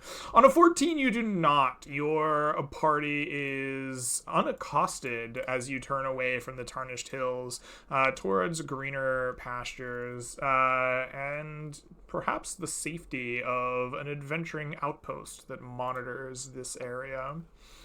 I just spend like an hour and a half carrying the parrot and head above me like this. Nothing comes near us. Indeed. And then it You starts stinking, so I throw it away. So you frighten away the creatures with your Peryton head, and press on. Excellent. Can I do a quick investigation, actually? What are you I'm trying to looking investigate? for- I'm sorry. The tails of that freaking flying Coaquattle or whatever it's called. Cocathol? the Quetzalcoatl. There we go. That's the word. Is that around here? Is there any signs of that thing? Oh, no. So the time that the Coatl was seen and it ate a creature, it was in the Mistwood. So if we dang it. put this on Mhm. stream here, yeah, where That was people like the are very peeing. first session. So we have heard tales of mighty beasts that hunt the lands proper. Some might call them the like apex predators of the region. That one was spotted here, the sometimes invisible flying snake. There is tales of a McAwesome sauce that grounded and defeated a mighty manticore in this area, which is very likely. That unfortunately was not a McAwesome sauce. Oh yeah, that was the cool That barbarian. was a with the halfling 888. barbarian. Oh, was he not a McAwesome sauce? Never mind. No, because I rolled 318s, Greg, and I couldn't make a gnome out of 318s. It didn't seem right. So I nerfed him, and then he died to a random encounter after slamming a manicore into a mountain. Such a fun session, though. Yeah. So no, Okay. no Coatls. Never mind. Quaddle lives. I want to see if I can find out where he was or something. We move on.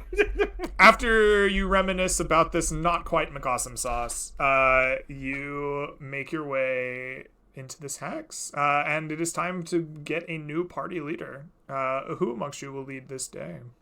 I'll move us. Move us close to the outpost. All right, Lasker. Northeast. You head northeast, pressing closer and closer to the outpost, farther and farther from the tarnished hills. Watery sounds and salt fill the air. Greener and greener the grass grows, the vegetation around you as well greening. The heat dissipating. It's cooler and cooler the farther you walk. Would you roll me a D100 here as we approach the outpost? A nice 80. A nice 80. Okay. An 80 is not a simple or moderate encounter. There is a chance it is not dealt with.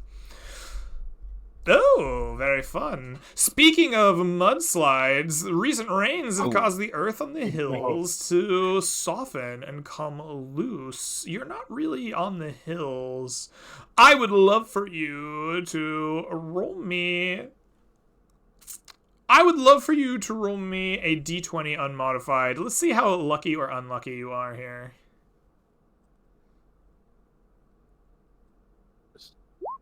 A 10. You are averagely lucky. Oh, all right. That's really unfortunate.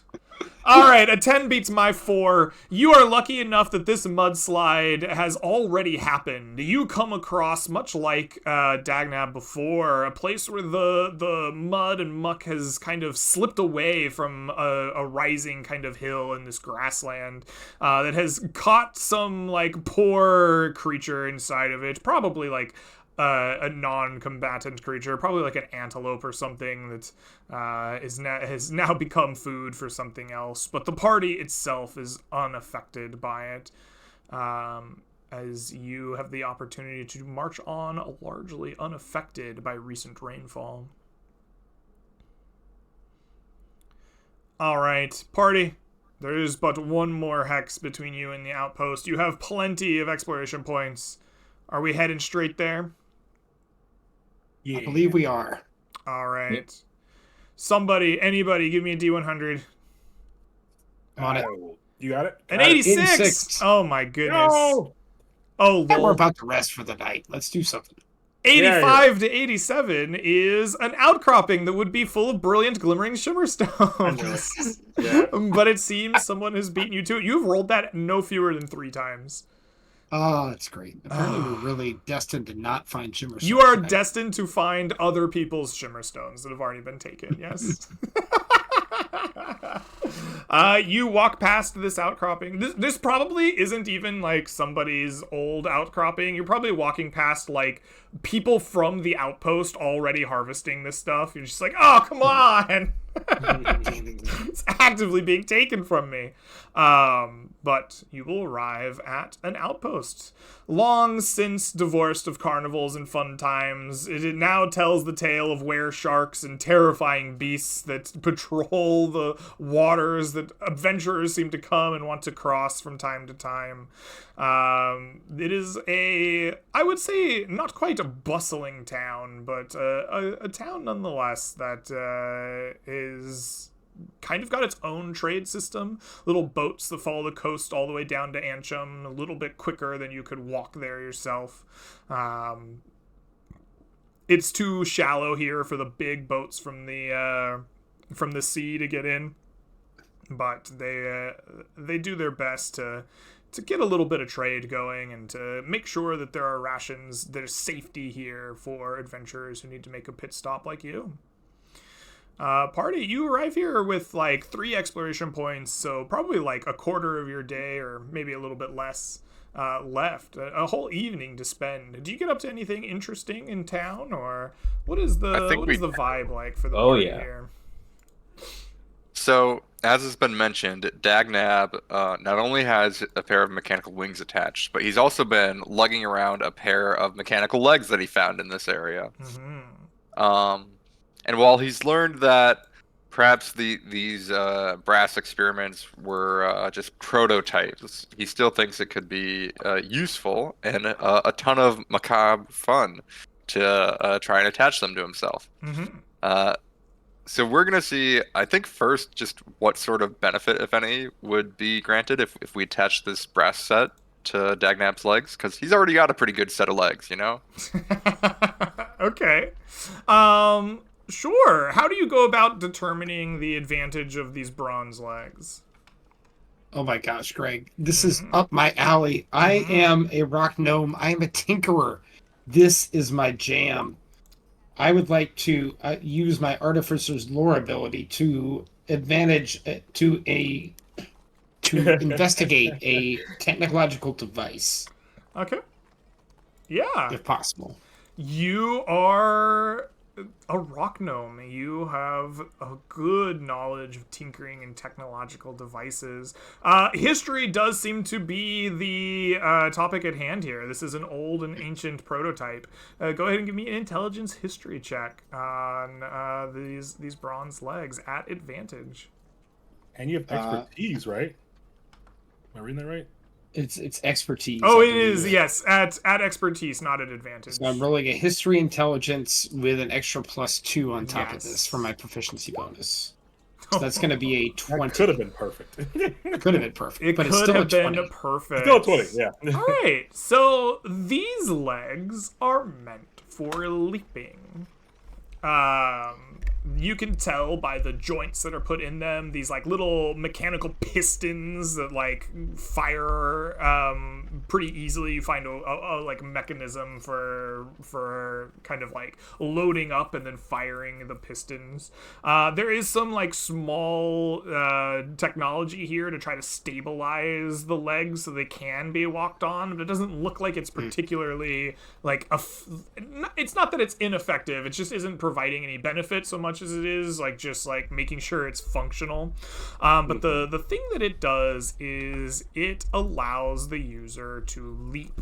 It allows for a 30-foot standing leap as a bonus action, either horizontally or vertically. Oh, jeez. Now, question, These things are Greg. made for you. Yeah, so I already have an amazing leap, and I'm wondering, could we like extricate the piston mechanism and do one better than whoever was working on this did, and install that aspect in my own legs, my existing legs, and Double try and improve upon the work? I mean, you could try. I would imagine you have had some amount of success attaching fully constructed prototypes to your body. You would think it would be possible to do something similar, attaching these mechanical legs to your spine.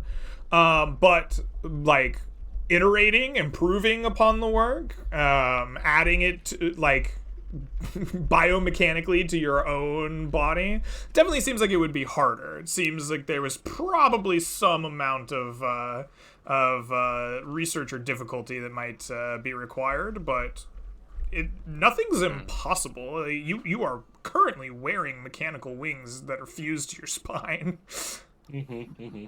Interesting. I got a question. If I've been doing a lot of stuff with medical things, I've been cutting up gnoll bodies and Dogre bodies, and ripping everything I could possibly find. Yeah. And I know a bit about mechanics too. Do I think this would help, particularly a Harengon, leap farther or jump farther because their anatomy kind of works that way? I think that what you realize is this is probably like very similar anatomically to what they want to do, right? Like a Harengon's leap comes from the way their like legs are built, right? They load up all their muscles kind of like a piston and fire it off. Yeah. Like could it improve them? Maybe, right? Like there's always room for improvement, Clarence. You know that. You're always improving. But what you're realizing is that somebody was probably attempting to duplicate with these legs what a Periton might, or I mean not a Periton, what a Harengon might already do. True. Well, you know me. I'm nothing if not excited to take risks, especially when it comes to myself. You realize this might give you no benefit at all. You want us to do this anyways? Yes. Well, let me Make see. him- So Have we know mechanical just stuff. a basic. It's a 30-foot leap. Yeah, so if you were to So- like chop your legs off and attach these, then you could have as a bonus action a 30-foot vertical or horizontal leap, as well as See. whatever movement you have regularly. This is what I currently have, and next level up, I think. So that would be 15 feet. Your next 15 level up. feet. So It is better. Yeah, this would be way better.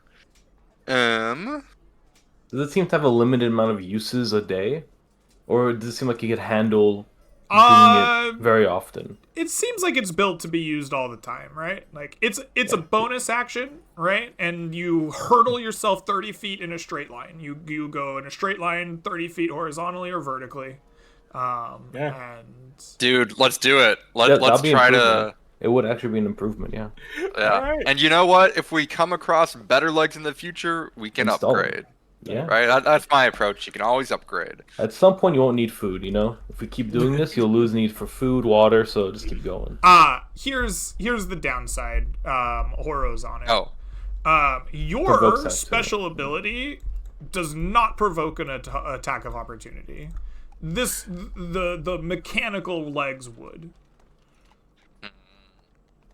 Okay. But You're He'd lose his rabbit sacrificing hop. you're sacrificing maneuverability in some sense, right? Like the naturalness of the Harengen leap for just raw power.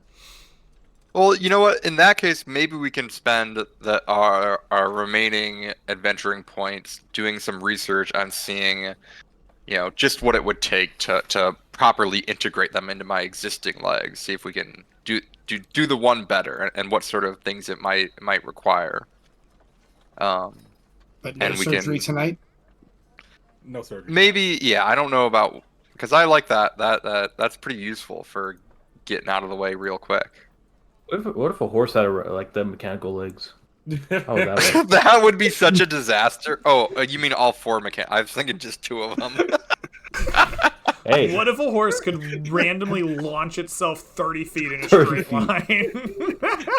that I might have be this pretty. mental image of just the back legs are mechanical. I know, Yeah, bro. that's what I was thinking too. The horse flips upside down. Spirals. We could have made a Pegasus with the wings. Actually, it would have been like a pseudo Pegasus. Oh, Frank will happily- let's do some research for now, and maybe we'll reconsider this or Yeah, consider our Frank- options again later. Frank will happily conduct research with you and looks visibly disappointed that he does not get to perform surgery. Understandably. All right. Well, party, how do you go about researching improving upon these strange legs that you have found out in the desert, or not in the desert, but in the hills? Well, one of the things is that we're aware of like another alchemist, like clear. So our trip up to the conservatory between the waterfalls, brought us in touch with clearly this whole laboratory. They were making whole individuals from a different type of metal. And so maybe the problem is just the metal it's made out of, or there's some way that their work could be improved upon. We also got the knowledge of a book about the work of these alchemists, even though we didn't necessarily find their laboratory. So that could also be another source of information that give us ideas of that maybe that book said they had tried a couple things, and then we don't have to think about trying those because we already know those didn't work. Yeah. Do you have the book with you? Well, we already used it to basically get the knowledge out of it of like how they had We gotta go improved it. So Okay, so if suppose we've that- expended the book, then it's not going to be mechanically useful. sure. But yeah, I mean, you can spend some time reading about it, in town here, trying to glimmer some useful tidbits. Do you have the metal's interesting? Maybe you could try to track down some of the what do we call them? The Megan that were being produced. Try to find their legs. Try to make those. Well, we pistons. do have some Quicksilver because when they were destroyed, they sort of dissolved, Mhm. right? Mhm. And some of that was counted as like loot, like it was loot worth of stuff. And I was on that adventure that Mhm. encountered them, so presumably, I had some of the loot that. So Yeah, would it be yeah. reasonable to argue that I may have some of that material that you can look at Sure. working with? Yeah, if you'd like. I'd be willing to pay like a monetary form, whatever you think is reasonable to sacrifice for the worth of experimenting. Sure, I think that's reasonable. How much experimenting are you gonna do? Yeah, like what are the? Let's say you have this material. What experiment do you run? What do you try to do with it? Hey, I'm just the guy providing the stuff and Okay. willing to be experimented on. Sure. I leave that work to the geniuses. All right, Frank, me and you, we're doing it. Right. What experiment were you looking for here? I'm gonna Well, go with. Describe to me what the Quicksilver was one more time. So please. when these Megan were defeated in combat, they would erupt in flames and harmlessly, like not like an explosion, but harmlessly erupt in flames. And then their body would like quickly start dissolving into quicksilver as the flames subsided into this like, you know, we all know what mercury kind of looks like, right? This like Yeah. mess of it. It was seemingly solid while it was inside of them or like a part of their body, and then as they were defeated in combat, whatever magics or alchemical formula, whatever was keeping them together, seemed to dissipate as they returned to this mercury-like state. When the Megan were being constructed in the laboratory, Dagnab can tell you all about how they were like built in little husks of bodies of this kind of like pale material, and then they were being pumped full of this like liquid quicksilver, as if like filling them up, almost like a metallic balloon. Well, the thoughts that I have for ways to make this better or safer, we found small little bits of elemental beings here in the mist, haven't we? Yeah, you've seen like little elemental cores fueling Right. fueling certain creatures. I think rust monsters in particular, we've seen this. Yep. I would think that if we could find some type of a core of an air elemental and somehow use that to infuse it into these legs, that might give you more spring, bounce, jump, agility. I don't know if we found anything that is an air elemental in nature. It's been more of the earth, I think, at this point. More More Even earth further elementals, fire. yeah. Yeah. We could use the core of an earth elemental to give him a solid foundation and produce a form that, for his base of his legs, to just be able to take the strain of it all. That might also help to Yeah. prevent catastrophic injury as we attach it. Indubitably. And then they begin to write down notes and things of whatnot. Let's see, what else could we... I like that idea, personally. So I think the plan would be find the core of an earth elemental, use the quicksilver, perhaps superheated, to turn it to liquid form, and use it as a lubricant in the legs, and then infuse You're an artificer. You know that it's liquid at room temperature. Yeah. Oh, okay. So, yeah. We also Thankfully, know the artificer did. we also know of some weird magic that was turning like dead bodies into iron skeletons. Yeah, we don't know how to do that, though. Yeah. That's a cool guy thing. I'll turn to No, but Frank we've heard and of it, so who Clarence. Do you guys think these would be at all useful? I have from that apex predator in the swamp that was elemental. I have his vines, the swamp elemental vines. Oh, Would we these can use at that all screening help? Mechanism. Yeah, he was pretty tough, but I don't know how tough the vines are. I'll show you them. Believe they See, were a spell component for potentially potions of fire or cold resistance, if I remember, because I have a couple as well. yeah. I wonder if these are at all helpful in terms of springing or in terms of this kind of mechanism. I think that all of those should be considered and used. And I will begin writing a formula to try to magically enhance said legs and work with Frank to see if we can figure something out with this. All right. Yeah. I'll let you guys examine my wings too, as well. You examine the wings and the legs, this mechanism, and you begin writing alchemical formulae to use the quicksilver and an elemental core to supercharge the mechanical things that are already there. You put a little nitro in them, so to speak. Clarence, I want you, since you are writing the formula, to go ahead and give me an I want an intelligence-based test with the skill of either history, because you're messing around with the like somebody else's plans, like you have to like code in somebody else's language, right? Yeah. Or I This is want you to Python use like language. insight, so like intelligence insight, because you're like kind of incepting like new ideas into something that already exists. And I will give you advantage from all of the help of, you know, Frank and his tinkering artificer mindset and your collaboration with your many compadres. Indubitably. Let's do the history with advantage. 26. 26. 26 is really good. All right. You spend probably an entire afternoon keeping your heads together with Frank, examining these things, talking with the Lasker and Dagnab about their different material ideas. You begin writing this formula, and deep into the evening, after many reiterations, you and Frank over candlelight start looking at it. You look to each other and you nod. You're like, yeah, if we can get our hands on all these materials, we think this could work. In theory, on paper, this formula works. The maths. Yeah. Math is mathing. All right. Yeah. But this is going to take time, and you do need the pieces. You need the quicksilver, you need the core, the element, you need time. You can't do that tonight because you've been burning the midnight oil. Your candles are ready to expire.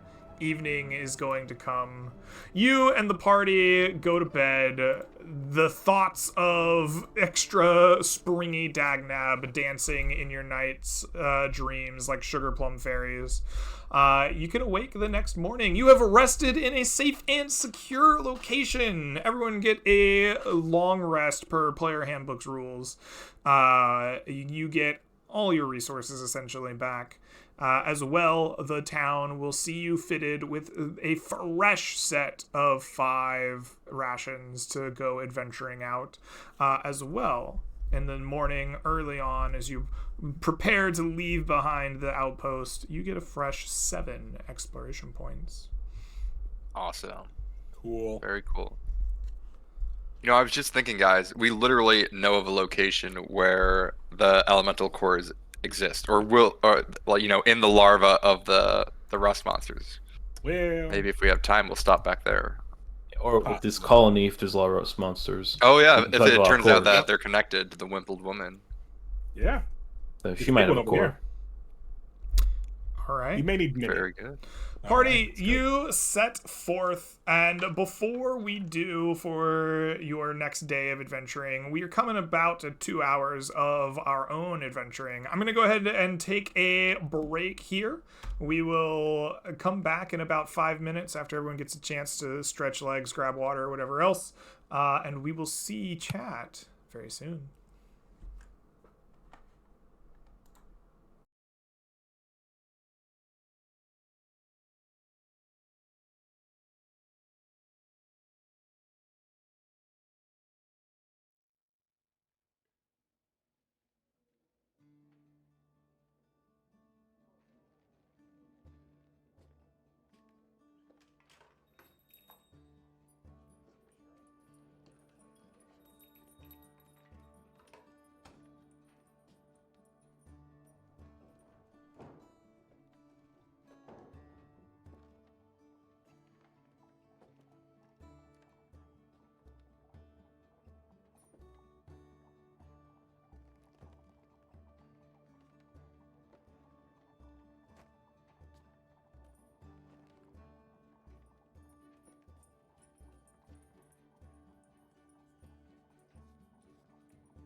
And hello, Internet. Welcome back to A Land Beyond the Mist. Right before we went on our break, our party had spent some time in an outpost on the eastern side of the map here, preparing to make their way towards the Colony of Faces. A formula was dug up, or I guess perhaps dreamed up, so that the party could perhaps do some strange artificer-like surgery in the future. But with that in hand, it is a brand new day, and the party has fresh rations to make their way towards whatever they may face next. As dawn comes and you leave the gates of this outpost, tell me, who's going to lead the party, and what do we do? I'll lead. I can go first. You can go. I'll take We're second. gonna go northwest. All right. I believe You this leave- is the location. Excellent. You leave behind the outpost and the lapping waves of the ocean to head northwest. The grass is still largely green around you, but as every step takes you farther away from the coast and a little bit closer towards the tarnished hills in front of you, they grow browner and drier. Dust kicks up more and more from behind you as you stomp your way ever closer to the tarnished hills. You are still relatively close to the outpost, so the way around is probably quite safe. There are still occasionally patrols from adventurers that keep this outpost safe, or perhaps are making their way somewhere in Anchum or for resources. As you move through this tile, would you give me a D100 to see if there is an encounter that we might have?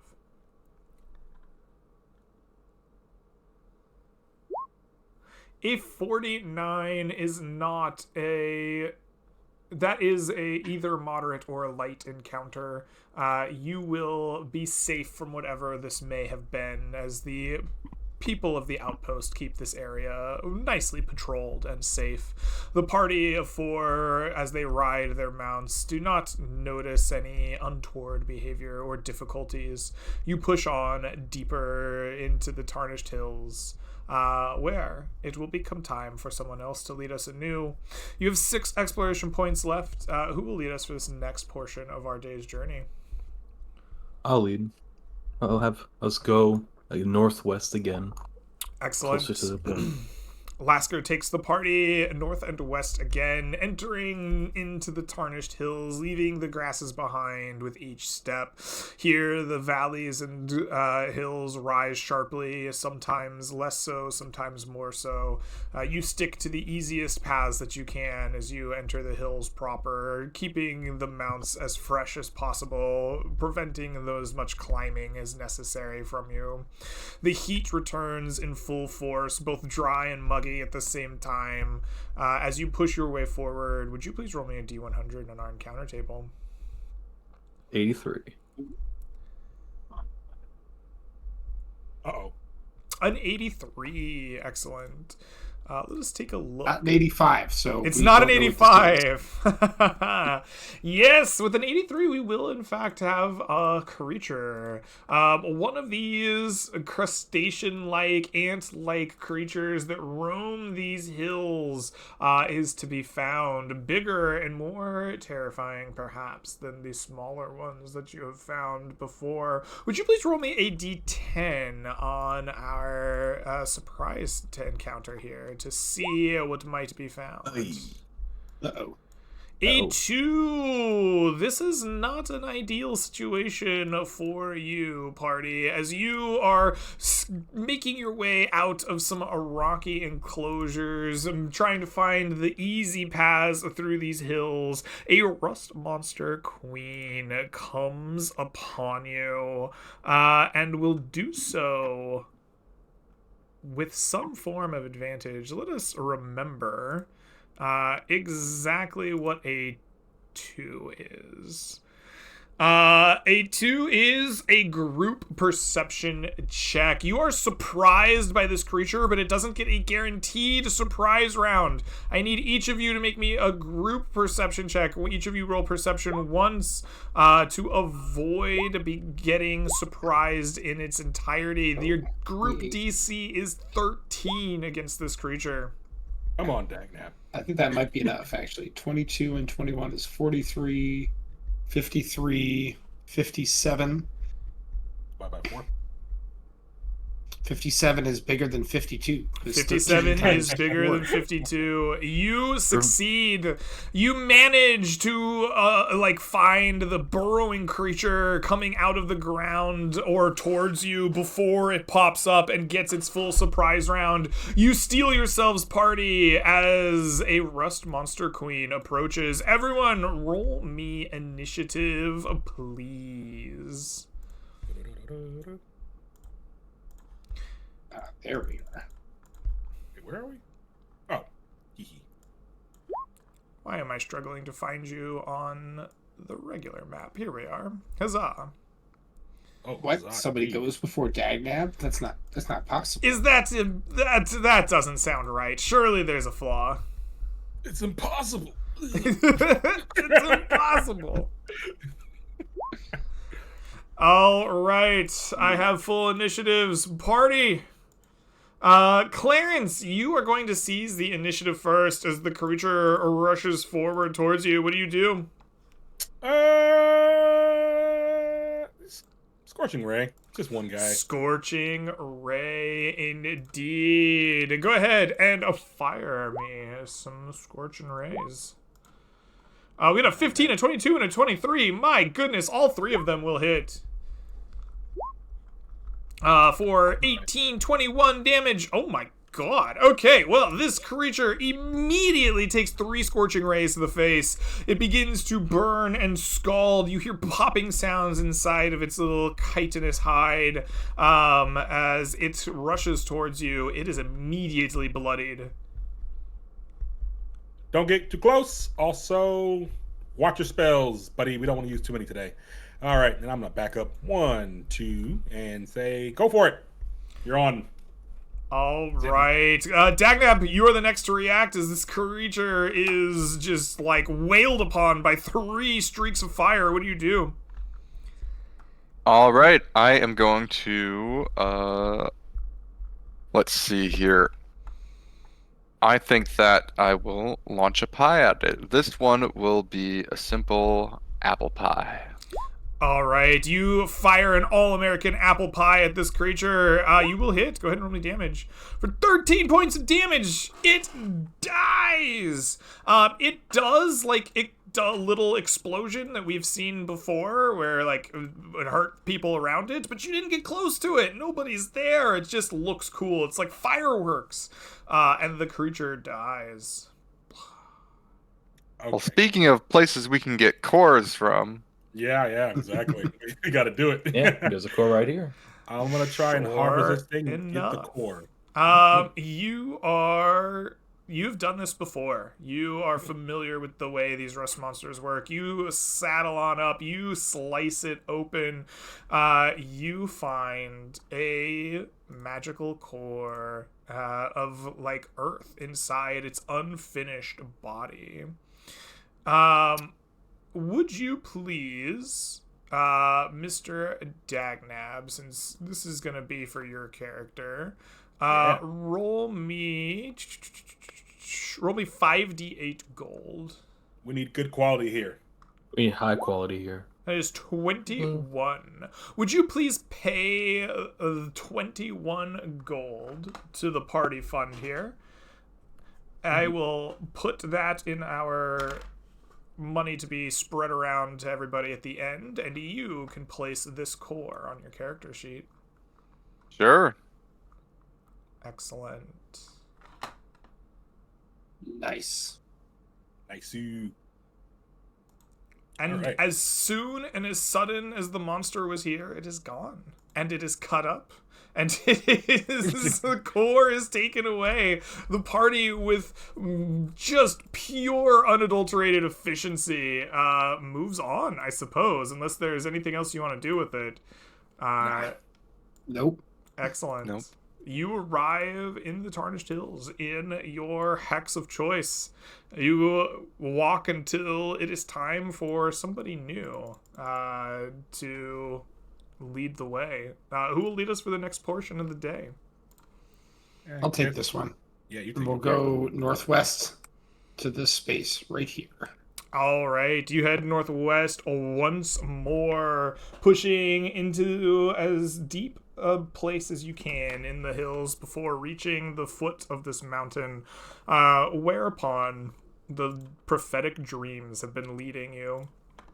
As you push your way through, I'm going to make this cost slightly more, since we do have a hill proper in this tile. But you still have plenty of exploration points for this day. As you push your way in, it gets like stable in terms of heat. You are no longer on the edges of this place where hot and cold comes and goes. You are now fully in the Tarnished Hills. It is hot and it is dusty, and you trudge your way through the valleys, trying to stay away from difficult climbs.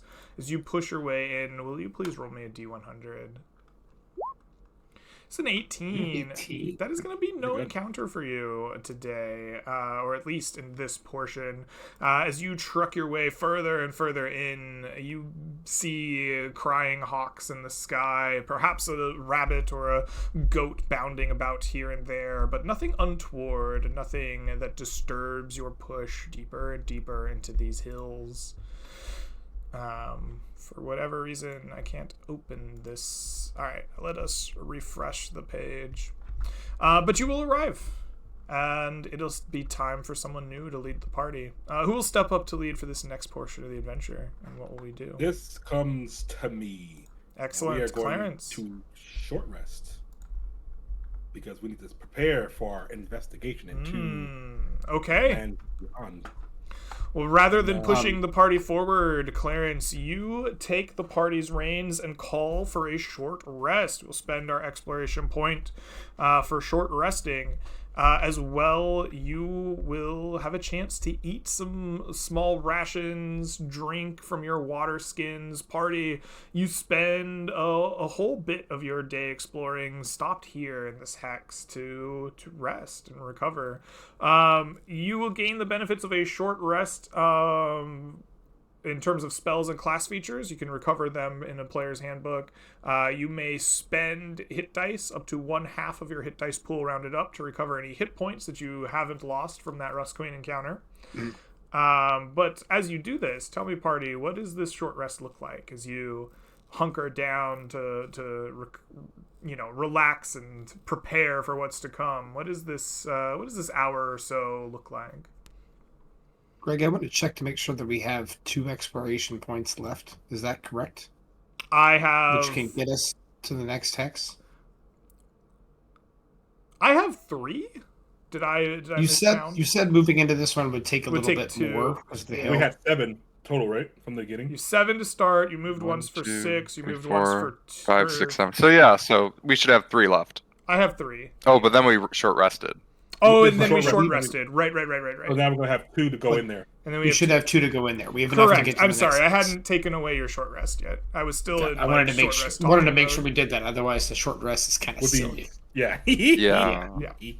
All right. Before the short rest starts, I will cast the spell Mage Armor on both myself and Clarence, giving us +3 to our natural AC. Cool. And And I then will I give will- you a sick toke of the Clarential Kush. And we will Nice. gain. I forgot about the Clarential Kush. I'm sorry. It's all good. You're gonna gain 10 temp HP and max hit Oh, dice my on a gosh. 10-minute race. That's really nice. Rest. So me and you are +10 on our health. Who's 10 getting temp that? HP. Me and Frank.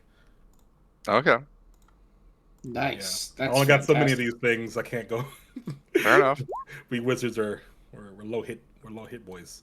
Yep, and then I will cover both of those spell slots back as Yep. my hit dice rounded up from 3rd level is 2, so I can get 2 levels of spells back, and I'm now Alright. full.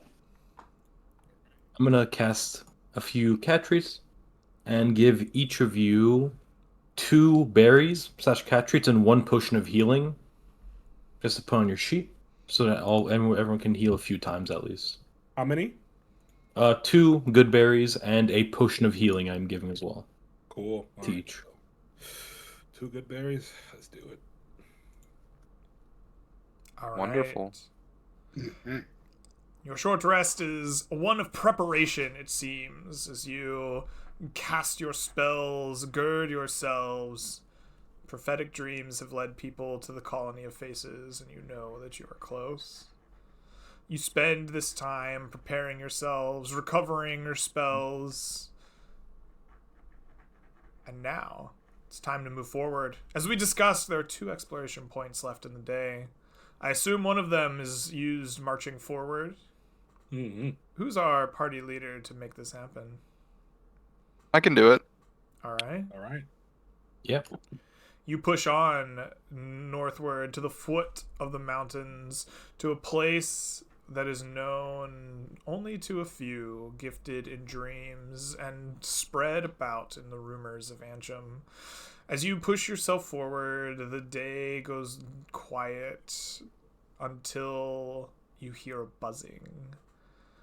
It grows softly in your ears, little bits at a time with each step you take.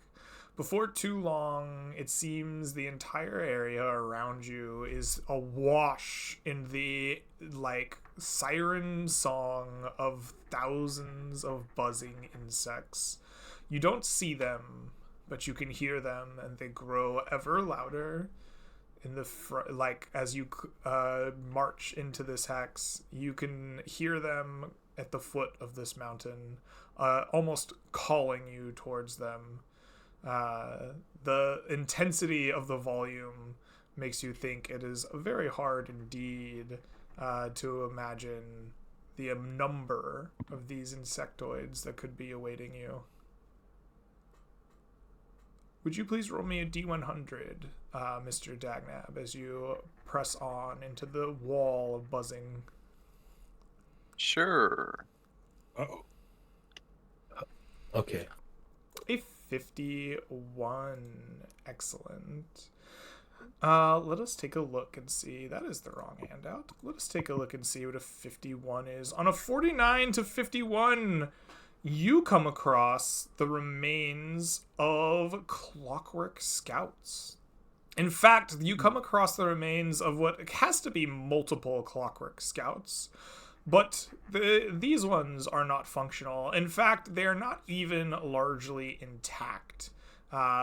These creatures you have seen around these hills with clockwork jaws that bite and hold little trinkets inside of them. But it seems that despite their prevalence in these tarnished hills, at least this close to the colony of faces, they have been dismantled, attacked, eaten, partially and fully dissolved in many ways. There is very little left of them, but that is quite a display of, savagery. Only the non-ferrous bits of metals seem to remain. If there weren't so many of them seemingly destroyed, you might not even be able to put together what it was that you were looking at. But these scouts will not pose a threat to you and the party. Greg, am I able to scavenge any spare parts, or are they all rusted and destroyed? Yeah, why don't you find out? I would like for you to give me a survival wisdom check to scavenge these rusted, dissolved, broken parts. No, they're all messed. They They're all are messed up. a complete That's too mess. Yeah, you just can't really make any use out of them. All right.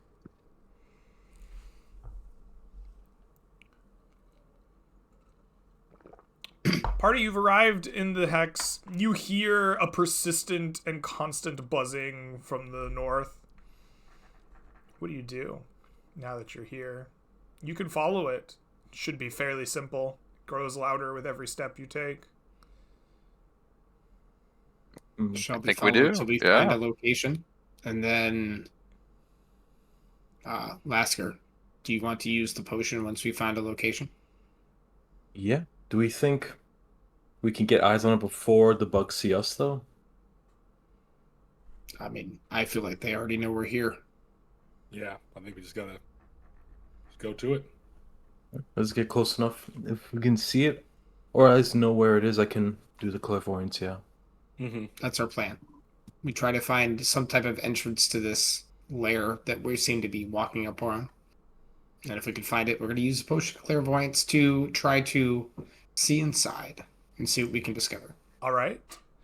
You are going to march on forward, following this buzzing noise. It grows louder and louder. At some point, you forget even how to differentiate between the increase in its volume, until eventually you look around and you realize somewhere these hills stopped becoming hills, and instead you're walking next to faces. You look to either side of you, and you realize you have already arrived. You might have been here for some time. Party, please enjoy the silliest of my maps. Oh my god. What? Face is so huge. My God. It's You're gonna so want to big. zoom way out on this. Oh my janky god. mess. This is beautiful. She's so pretty. I wanted the face of the Wimple woman, and I couldn't get it, so I plastered it down and tinged it red. Oh my god, please show the chat, because I'm not sure they can see what we see. I will. I just had to get it here. Please. Within longbow range right there. You look 2 seconds. around yourselves and realize that you were walking into cliff sides that are shaped like these wimpled women. The face that you once had rumors of or saw the actual rust monsters create in combat at one point. All right, let us open up this colony.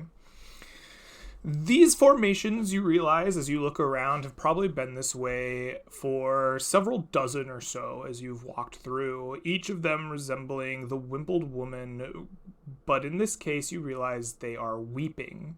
For those who don't know, I feel like perhaps I've been referring to this for like some time and no one really understands what it is. Wimpled refers to the cloth head covering that this woman is wearing. It harkens to like a medieval style for women. That is what like wimpled means. So this cloth head covering is really what we've been talking about this whole time. Anyway, towering above some stunted and twisted trees and garbage formations, these formations actually seem to be moving or rippling. As you walk up as close as you are now on the map to one of them to really take a look, it seems that the buzzing comes not from something underground, but from these very formations themselves. The formations are not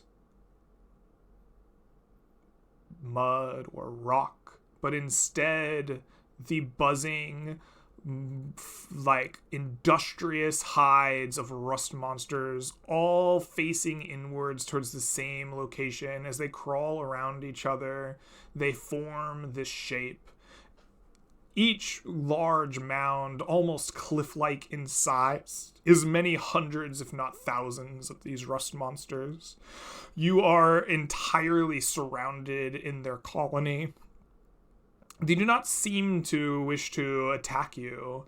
They simply buzz around in their formation, but the sound of it is deafening and everywhere around you. There are, as I said, several dozens of these that you have passed on the way in here before realizing where you were, and several more dozen beyond you. In the very center of this, where all the faces seem to be largely pointing, you will see a cave entrance, a more natural one than the ones of these faces, perhaps even an actual cave.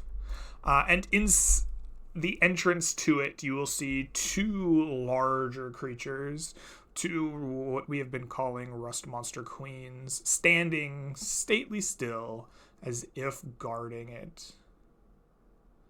As you sit in this buzzing, horrifying place of wimpled women like caves and cliffs, the buzzing bearing down upon you. What do you do?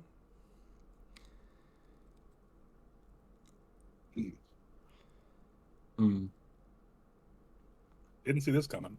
I didn't think we'd be surrounded by thousands of rust monsters. If we attack this place, will they start coming? What if whoever's in there calls them? But Then we better get in there and kill it, whatever it is. yeah. From where we are, we see the cave entrance. Does it look like Hold it on. goes down? Hold on. Dagnab has a cloth over top of his mouth. Hold on. I removed the cloth so that he can speak. You're muted.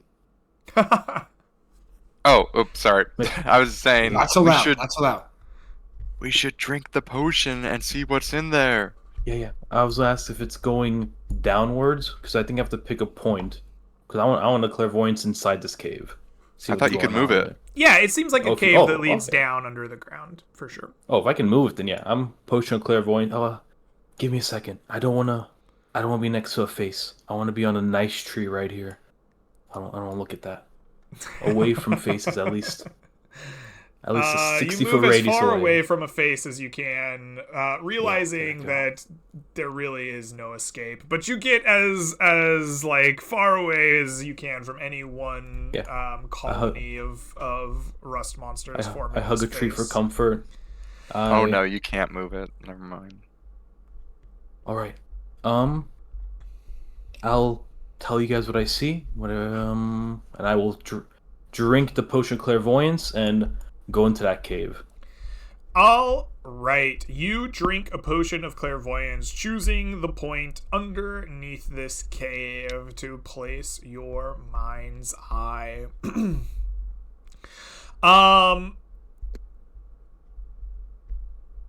What you see is a giant underground colony of tunnels twisting into hundreds, if not thousands, of different places below the ground.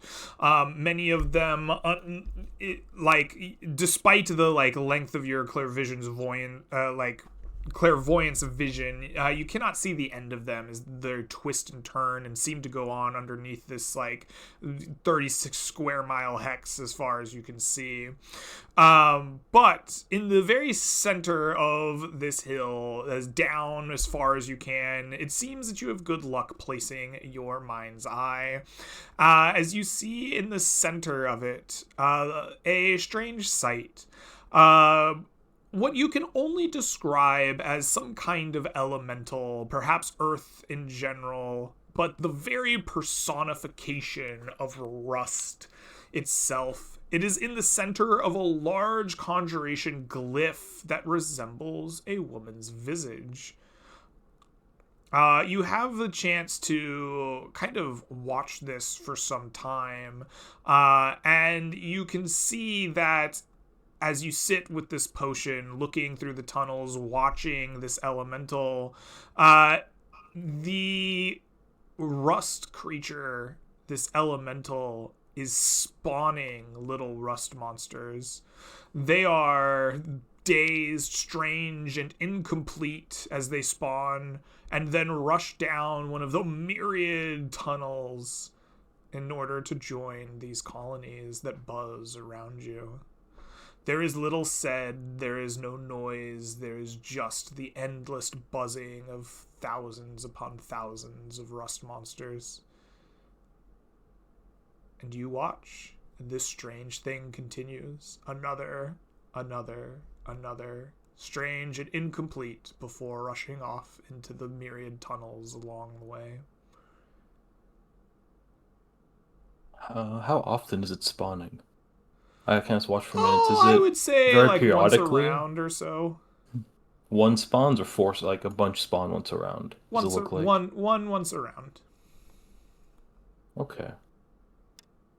And the tunnels, I kind of watched. Are there any tunnels that are different than all the ones like that? These babies are they even babies, or do they look like grown up to us?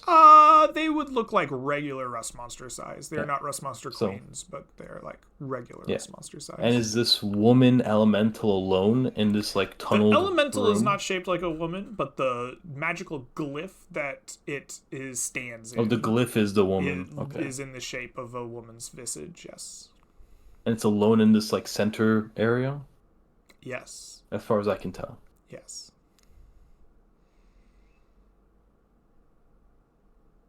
Can you guys figure out whether like what the thing, the circle, the magic circle actually does? That's what I'm wondering. Yeah. Like if you describe the Yeah. runes to the wizards. The runes I described. If there are runes, you said it's a glyph, so I imagine there's runes It's like of it's like one large glyph that it stands in, and like vaguely resembles this like woman's visage that the colonies are shaped in. Maybe if we destroy that, the big creature will be like whooshed back to wherever it came from.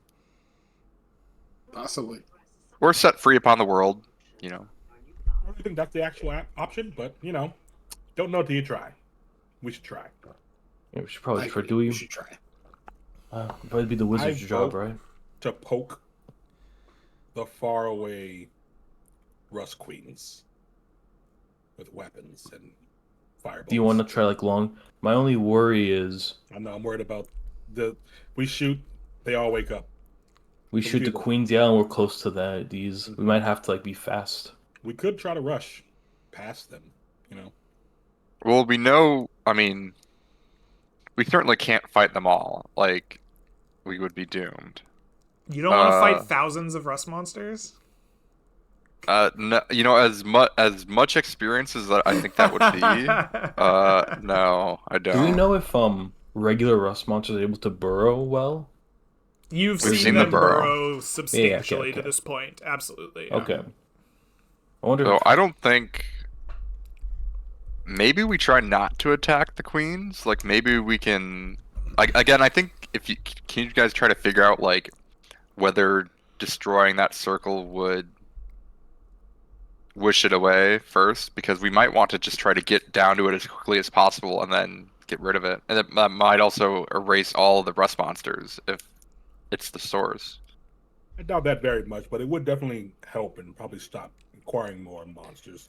But I got this. You say you just want to get past them and not hurt them? I mean, we And could. we sneak or past. I think whenever we decide to go, we're committing.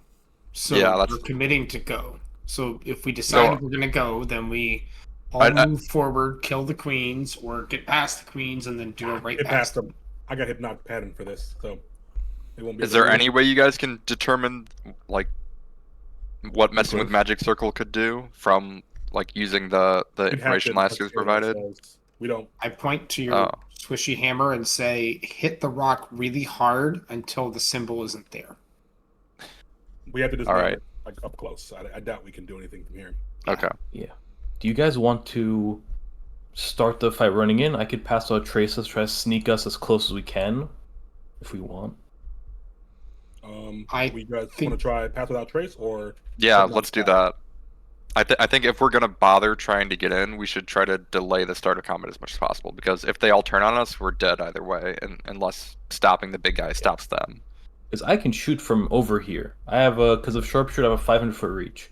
But I'm worried about if we start shooting and combat I don't is think we should- prolonged I think we should try to Things get happen. past the Rust Queens without fighting them. without fighting. all right, sure, We can try. They might rush. They might fight us when we go in, but we can that's try. fine. All right. Not I if they have don't notice us. One question about this plan, right? Let us zoom in ever so slightly on the cave itself, which is here. These two rust monsters queens stand at the entrance, the only entrance that you really can see, and there is like open ground right in front of them. you can like pass without trace and give yourself like a really good stealth check, right? But pass without trace is not invisibility, right? You're gonna essentially have to walk across open ground right in front of these guys. What do you do to try to make them not see you? Oh, come on, Thinking Greg. this. You're underestimating us. We're gonna try and lure them away. Yeah, the goal would Okay. be getting close, making a noise enough for us to sneak past them. Do any of have minor illusion? I do not have minor illusion. I would wonder though, if when we get within 10 feet of them, if they can see us anyways. They're Well, I burrowing mean, creatures that go through the ground. Ideally, we would distract them before we get 10 feet away. I mean, like, All right, if you have a plan, I'm right behind you. But I'm I probably mean, we've running got into ranged Cade. weaponry. Let's like launch an arrow to ping in a different direction and quickly try to rush through while having Path Without Trace cast on us. I mean, if we attack them, does that do any good for Pass Without Trace? I don't think so. No. I'm saying launch an arrow. When an arrow like hits the ground, if it's like rock or something, it'll like ping. You know, it'll be a noise I see what you're saying. Yeah. to draw them Okay. away in that direction. All right. That could work. Other than that, the only thing I could think of is a fog cloud. I have a scroll that one of you can cast to like somewhere else to make them intrigued into that area. But also the ping I think works. All I got is hypnotic pattern, or I can blow stuff up. It's about where I am. Yeah, I don't have anything really useful. The arrow, yeah, probably the arrow's pretty good. All I'm trying to think if I so- have anything I could make. No, let me look. I don't think I have a spell that can make noise. That would attract them. I have a spell that can make noise, but it only goes 10 feet away from me, so it's not going to be very effective. Oh yeah, okay. No. All right. If you want to start your plan, that's great. But if we don't lure them away, I say we blast them. Yeah, I agree. I'm Okay. gonna run through them. All right, you walk up to the edge of the cave here to the right. You avoid walking on or, disrupting these colonies of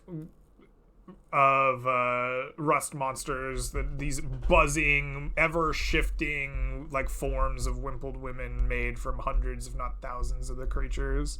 You walk up to actual stone here in this wasteland, hiding yourselves behind a bit of cliff to prepare yourself for what is to come. You stare down the edge of this cave a moment to get a bearing of these two rust monster queens.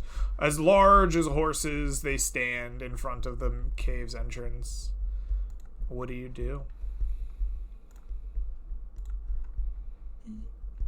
Well, first, are we gonna have pass it out? Yep. Yeah, okay. I was There just we go. casting it. All right. You cast Pass Without Trace upon the party. You veil yourselves in shadows. You attempt to And then hide you've got- behind the cliff face. You've got the longbow, so I think you should make the shot, Lasker.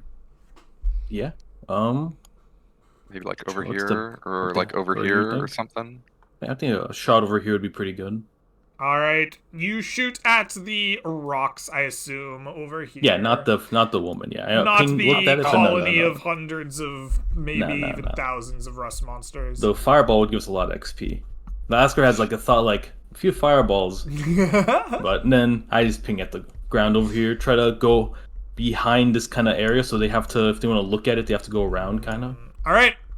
You fire an arrow, striking into the rocks with as much force and loud noise as you can, trying to get over the sounds of thousands and thousands and thousands of buzzing antennae and insectoid rust monsters. As you fire your arrow, I want from you to make me a deception check. And you're going to have to beat these rust monster queens insight. Which I will give you Deception. in just a Okay. moment. Would it be deception dexterity? Because part of it's based on how he aims. Yeah, sure. I'm okay with that. That's big. That from a -1 to a 4. That's very big. Yeah. You're needing to beat A 5. Okay. Good luck, sir. I'll Don't just roll a make one. a dex check because it's the same thing as my deception dex. Okay. Yeah. A 10. All right, you fire your arrow. It clatters. It's less the noise as much as it is the metal tip. It's delicious. It's metal. The creatures, one walks forward and stays like a little bit near the entrance of this cave mouth. But it turns its like antennae and its back to you in the rocks. The other one comes rattling over here and begins vomiting its strange rusty metal breath on the arrow. It begins devouring it. You have a moment before it eats your arrow. Party, you all have passed without trace. You have +10 to your dexterity stealth checks. Please make dexterity stealth checks and rush your way in. Screw up, guys. So that's 27, 27. I'll get there one day. Roll 20 taking forever. No worries. 29. 29. All right. The three of you with 27s and 29s, you're being chillin'. You rush in undisturbed. The 32, however, beats you all in. Clarence was here the whole time. Barty, you arrive in a mass of twisting tunnels in all directions, but you find yourselves first at the point where the clairvoyant spell was, and you see the heart of the colony. Don't pay attention to the fact this is a big, like, circle-y looking glyph. It's just on the ground to show the glyph existing. It is in the shape of that same woman from the colonies outside. And a mighty rust elemental resides inside of it. You see the rocks and the stones of these caverns all around. It looks to you and it roars in its elemental primordial language that none of you speak. And combat initiates. Everyone! Roll me initiative.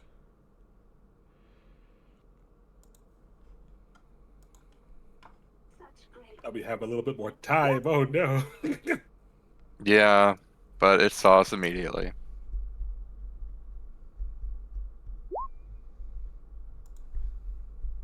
To be fair, no one has come in here in maybe 2,000 years, and then we show up and we're like, oh no. Get out of my house. No, we're good, guys. It's all good. We're fine. Let's go fight.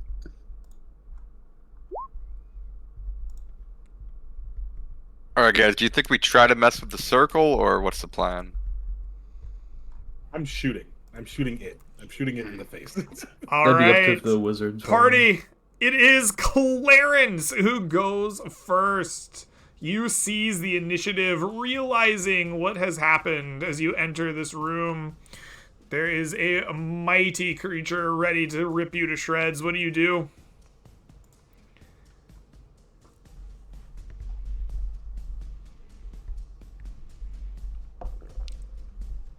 He casts mirror image. He silently tells us. I thought I was unmuted. Okay, I cast one mirror image. And then I will move myself. 1, 2, 3, 4, 5, 6. And try to get to this glyph pretty soon. But that's the end of my turn. All right. Excellent. Let us give you some mirror images. There are 3 of them around you. You move yourself and your doppelgangers forward to the rocks around you. Dagnab, it comes to you as this creature eyes you up from across the room. What do you do?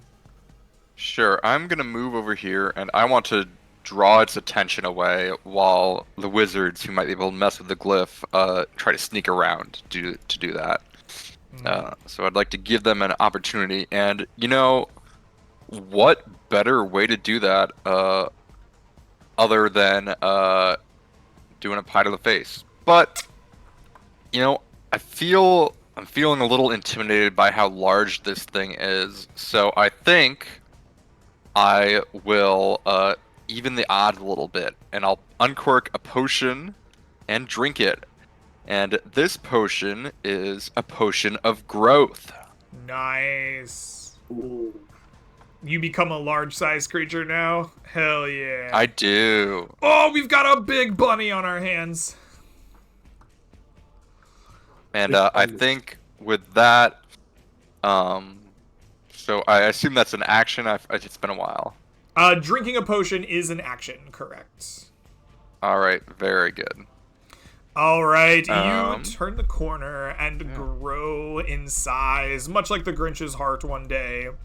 And our Rust Elemental gets to go next. This has a fun thing it can do, where it glides through the earth in such a way that it doesn't disturb the material that it goes through. While doing so is quite the burrow speed. It seems to almost meld with the ground, and it is going to go by... It's going to come up right next to our mighty rabbit friend. And as it does so, it will make 2 mighty slam attacks against you. The first one being 8-9. It doesn't hit you at all. It's kind of, it's bad. But it will, oh, that's the wrong sheet. It will make its second attack against you. This one with a 23. Does that strike you? It would, but I am going to expend the shield spell charge from the shield on my back. From the shield of spell storing on your back, an arcane energy unleashes from it, blocking the attack. All right, very good. Frank, you see this happen. A shield of spell storing, casting shield. It's almost ironic. What do you do? I'm going to emulate my more experienced wizard friend and also cast Mirror Image. Excellent. You also gain 3 little images of yourself. Do I hear noises in any direction? Or am I hearing lots of noise every single direction. There are myriad tunnels everywhere. You're like the heart of this colony. They go off in every direction, twisting in many, many ways. All right, then I think I'm actually going to move to this position right here for the moment and hold that spot. That's my turn. So you do. Lasker, it comes to you as your gnomish friends retreat. Yeah. Question. This is the map is accurate, correct? So I can't see the glyph. This is a wall. That is a wall of rocks. Yes. Okay. Just making sure. If Clarence is gonna go to the glyph, I'm gonna use my feline agility to double my movement. I'm gonna go to Clarence. I'm gonna hand him one of my knights out of the Ivory Knights. Ooh, fun. And I'm gonna tell him, you can whisper to me with this, and you can teleport to me in case things get bad at the glyph. I'll try to handle the elementals and everything, but in case you need to pull out, teleport. I'm gonna move back into position. And, all right. Yeah, we gotta start hurting him. I don't really want to use my concentration, though, on Hunter's Mark.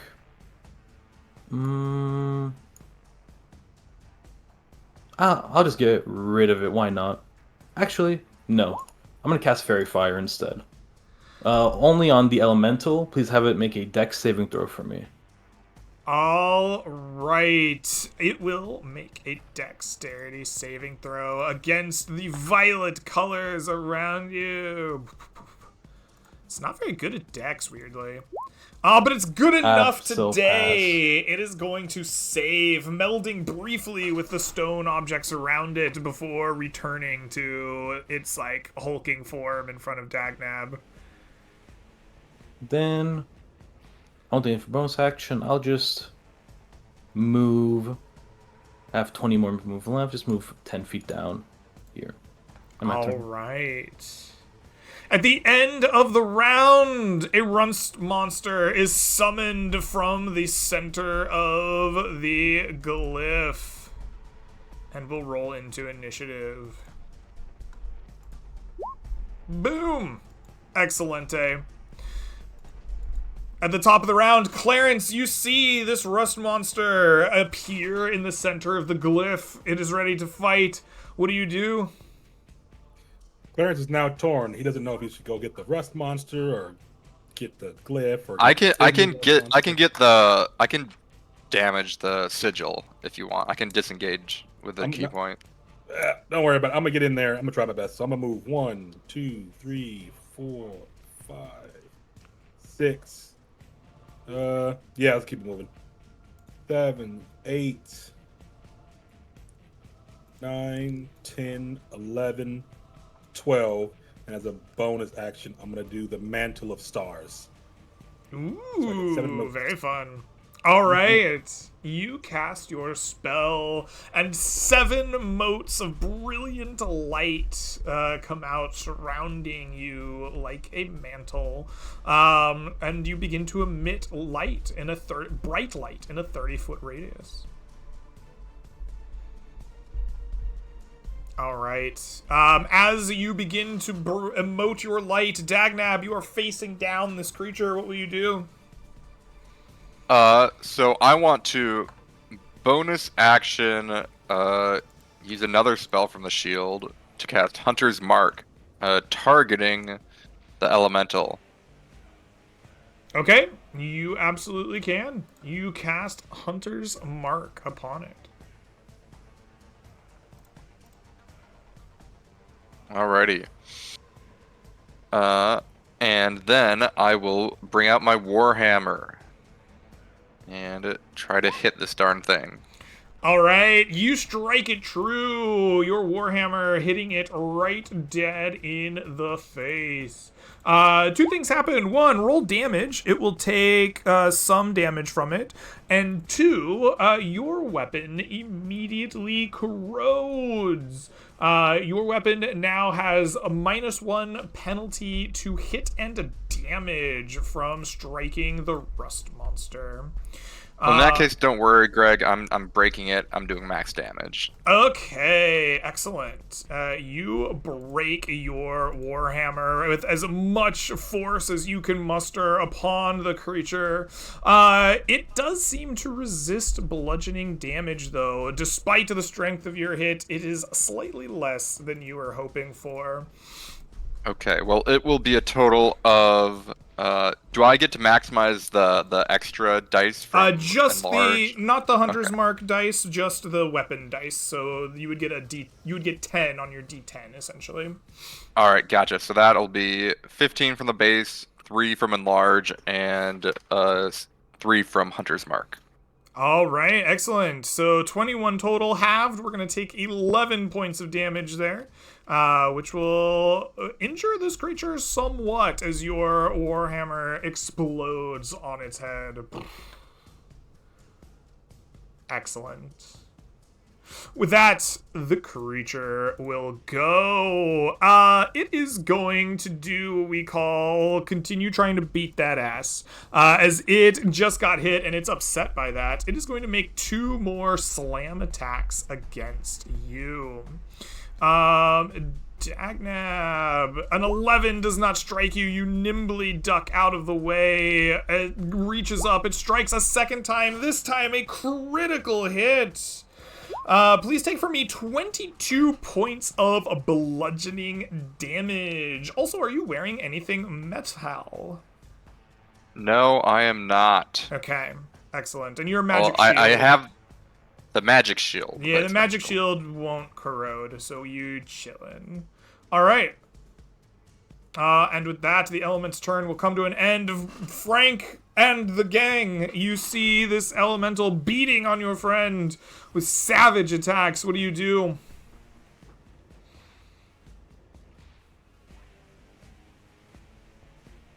You're muted, Frank? Dagnab, are you that low? Low. Yes, I'm at 4 HP. That would not be really good. We need to start putting some damage, I think, on this elemental as soon as humanly possible. So, I think I'm going to.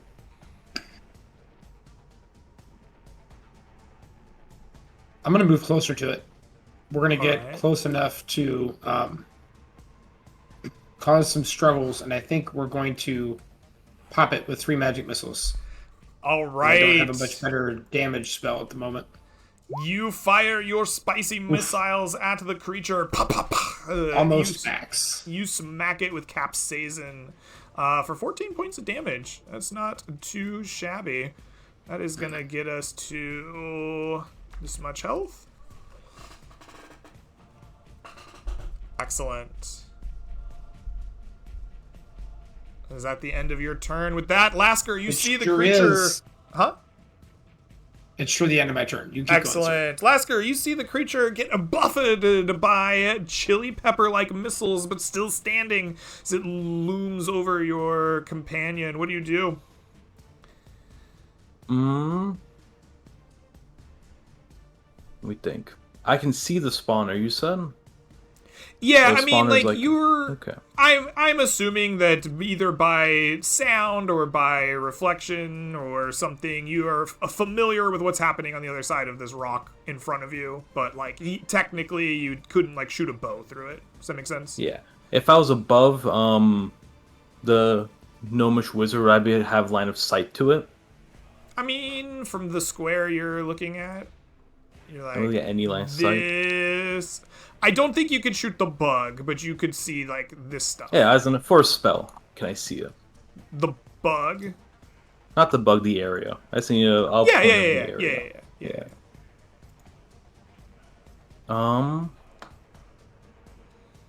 I think I do want to spike growth it. I do want to move close enough that I can potion me or Frank to do greater healing potion Dagnab next round, but I can't get to him this round. So I'll move up to here. I will use my other second level spell. And I'm gonna cast at the spawner. Let me click it. Spike growth. Excellent. So the rust monsters start dying in there. It's a 20-foot radius.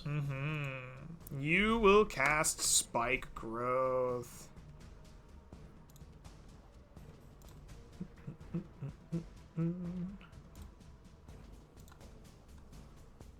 See, we have it, but usually Spike let me Growth. see.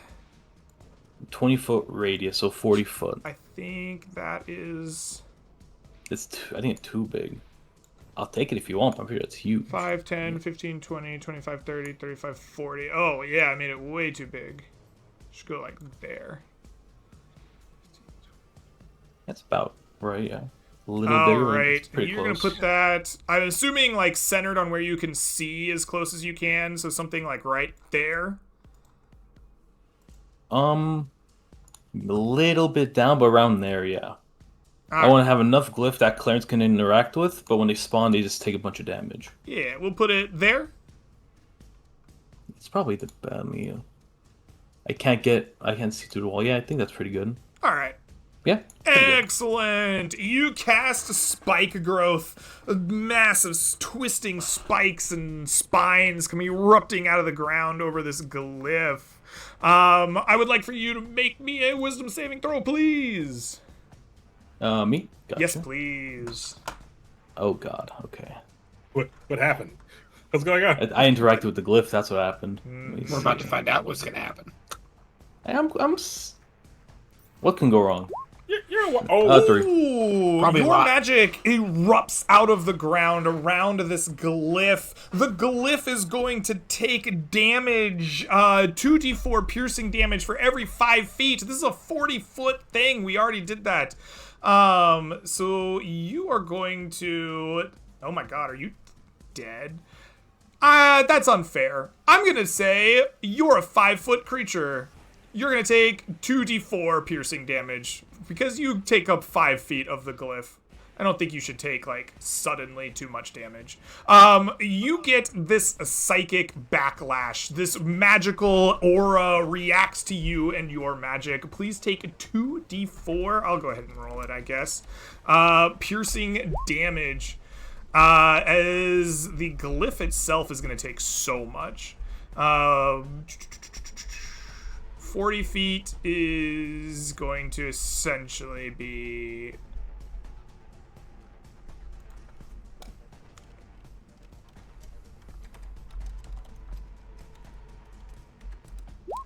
the glyph takes 102 damage. Oh my god.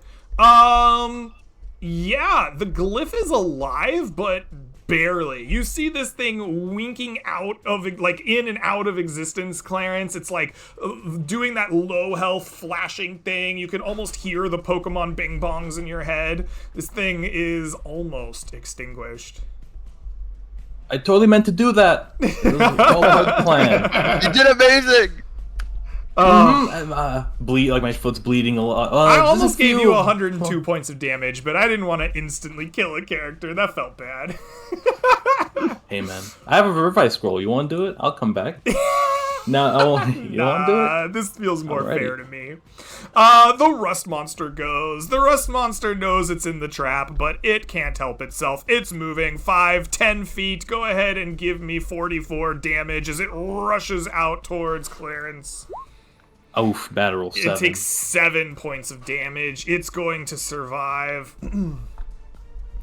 All right, and then it is going to attempt to eat some wizard. It is going to make a bite at you with a 9. It is unable to do so. At the end of the round, a Rust Monster is spawned in. Whomp, right in the middle of the circle. All right, Clarence, it is the top of the round. It is back to you. There is a creature trying to eat you and your 3 images. What do you do? Circle around it. I don't want to take a full-on fireball damage, do I? I mean, what could go wrong? Yeah. A lot could go wrong. 1, 2, 3, 4. Are you a man or a mouse? I'm a mouse. You can shoot one of your motes of light at it. Yeah, you also have the telekinesis if you really need to.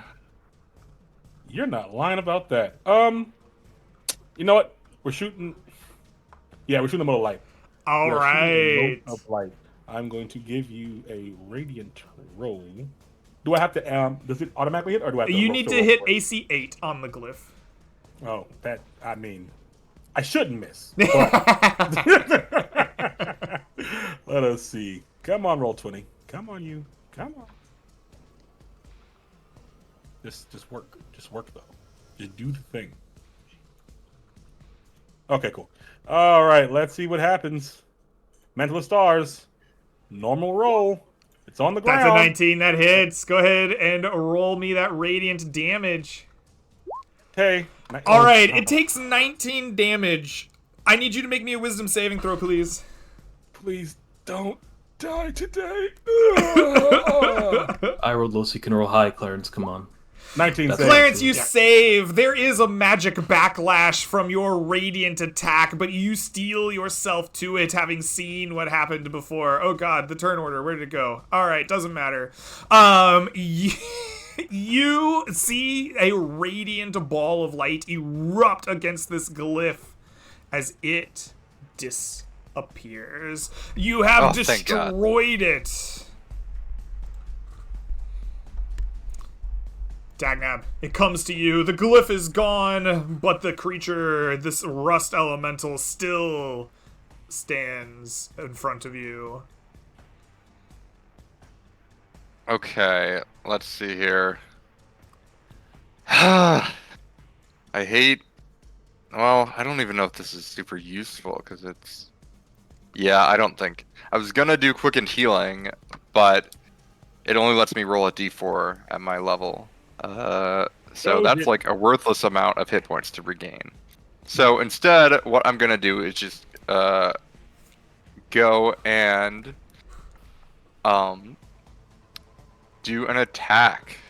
And I think let's see here. Actually, I think I'm gonna try multiple attacks. So I'm gonna bring out my a big ol' like pole, and I think it's got like a big rubber hand at the end, and I'm just gonna smack him with it. All right, you bring out a big bow with your hands. You swing at this creature with all of your might. Unfortunately, with a 12, it does not break past this creature's armor class. It is a little thicker and sturdier than you expected, your bow bouncing right off of it.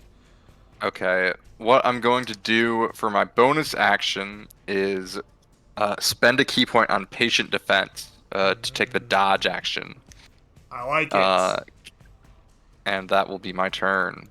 All right, you spend your own mental energy to dig deep, dodging away from this creature's attacks as it single-mindedly seems to wish to slam you into the ground. It will make its attacks at you at disadvantage. The first, a 17. Will that That strike wasn't you? a No. crit coming in. Oh. Excellent. Then it will make a second attack. At disadvantage with a 20. That is enough. Ooh. Please take 14 bludgeoning damage, Dagnab, as you are I go down. smacked. Oof. He goes down. Does the potion of growth go away when you go unconscious? I don't think so. You don't think so? Okay. I'll It says it lasted for 3 hours, so I think I'm just big for 3 hours. Bing chillin', all Hey. right. Doesn't need concentration, yeah. You are a big rabbit, but even bigly, you teeter on the brink of life and death. And the creature is going to glide its way away from you, having done its job, and now faces down 4 opponents. Frank, one of the many hot sauces standing in front of this creature. You see it, like, rising above you. What do you do? I'm going to move 5 feet, 10 feet this way and say to Lasker, get to Dagnab, and then yell over my shoulder, Clarence, get over here! And then I'm going to cast Thunder Wave on this creature. Now, I am a evocation wizard. So I You're can an scope evocation spells. wizard. Big sad. Okay. So I'm going to Thunder Wave directly north in an attempt to knock this Earth Elemental. Actually, I think I'm going to move 5 more feet here in an attempt to knock this Earth Elemental in this direction so that Lasker can move and move him away from Dagnab. of course. Alrighty. It makes a con save or a dex save? It needs to make a Constitution save. Constitution DC 14. save. It Brilliant. may be nothing, but man, I rolled a lot of damage. So even if it passes, I still do something useful. It is going to successfully save against your spell, but it will take half damage, right? I'll take 7, yeah. Yeah, and it takes thunder damage, which is not one of its many resistances. then- Oh! It is vulnerable to thunder damage. It's going to take 14. Then we're going to have a lot of fun next round. Okay, I did not realize. So that'll How make many spell it slots do I have left? 80. This one. Boom. All right. And I will jump up and down and wave my arms and say, "Eat me!" and then end my turn. Excellent. Lasker, you are shielded from a thunderous, like, reverberation of energy in this, like, cramped, rocky room. And then you see your gnomish friends, all 4 of them jumping up and down, yelling to get eaten. What do you do? I want to heal Dagnab, but do I take an attack of opportunity to do so? I think I have to. All right. Can he kill me in 1 hit? He cannot. So I need Dagnab up. I need him. He's a rabbit. I'm Alright, going. you I'll take rush it. to Dagnab's side, provoking an attack of opportunity from the creature. Does a 17 strike you? It does strike me, yeah. Excellent. Please take 10 bludgeoning damage from the force of his hit, but you make it to Dagnab's side. And I will feed him. In case he gets crit, if Dagnab gets crit at 1 HP, he might die. I need Maybe. I need that I'm big greater potion, healing. man. I'm giving the greater All healing. Yeah. right, you uncork I've seen your too potion many of greater healing. things I will eliminate from my sheet. I've heard too many stories at the end of characters at 1 HP getting crit or big hit and dying. It's So happened a couple of heal a bit. times, yeah. Yeah. I'm gonna heal him up. I'm hoping it's at least a 10. That's pretty comfortable for me. 19 Ooh, points of yeah. healing. That's like max, holy shit! There you go. You can take at least a hit now. Yeah, you dump a potion down this giant rabbit's throat. It doesn't even think about choking because it's so big, it just swallows it all. Dagnab, your eyes snap open with 19 more hit points than you had a moment before. You are, however, marked by the grave from this point forward. A lot more health than I thought you'd get. Oh, that's big. Alright. I just look at him. I look at his wings. Fly, rabbit. Towards that way. I point to the Oh shit, elemental. he's got really big bronze wings too. Yeah. It would be really funny actually if the potion affected his body but not the wings. He just has little tiny bronze His little wings wings now. It's me and all the stuff I got on me. Yeah, I know. With And my that, turn. the Rust Monster's turns will go. This Rust Monster is going to have to decide who it wants to hurt. Oh no, it wants to hurt Clarence. It's gonna run this way 5-10 feet out of the spikes. Go ahead and give me another 44. Woo! He takes 12 points of damage this time, which is quite a bit. Not enough to bloody the creature, though. And we are going to get some bites upon the multiple Clarences that are here. The first is a 15. Does that meet Miss. AC? Nope. I'm at It 16. does not. All right. The second is a 22. I think that one will. Go ahead and let's see who it targets.